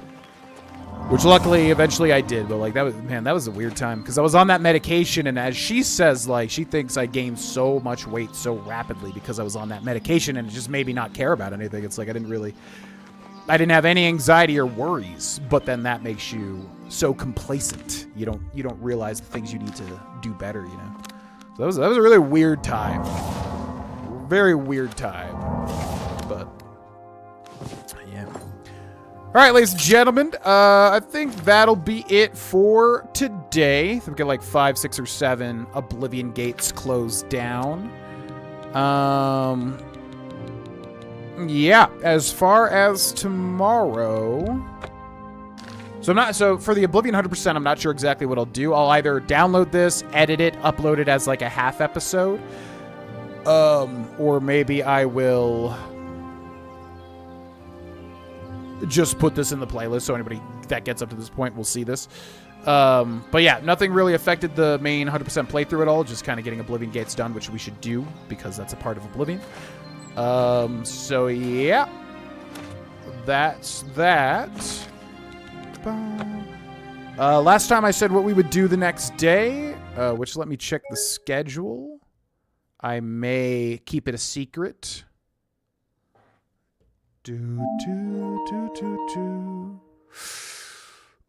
Yeah, tomorrow might be a secret because that'll be funny. I'm going to keep tomorrow a secret. So, what's tomorrow? Thursday? So I don't think I have anything that I need to do. Meaning, yeah, we should be able to go live at 10 a.m. once again. So 10 a.m. Mountain Time, 12 p.m. Noon Eastern Time will be tomorrow. And it'll be funny what we do tomorrow. So, thank you very much for watching, everybody. Hope you enjoyed the stream. And yeah, we'll be back tomorrow for Mayvorites Day 3. And I'll see you there.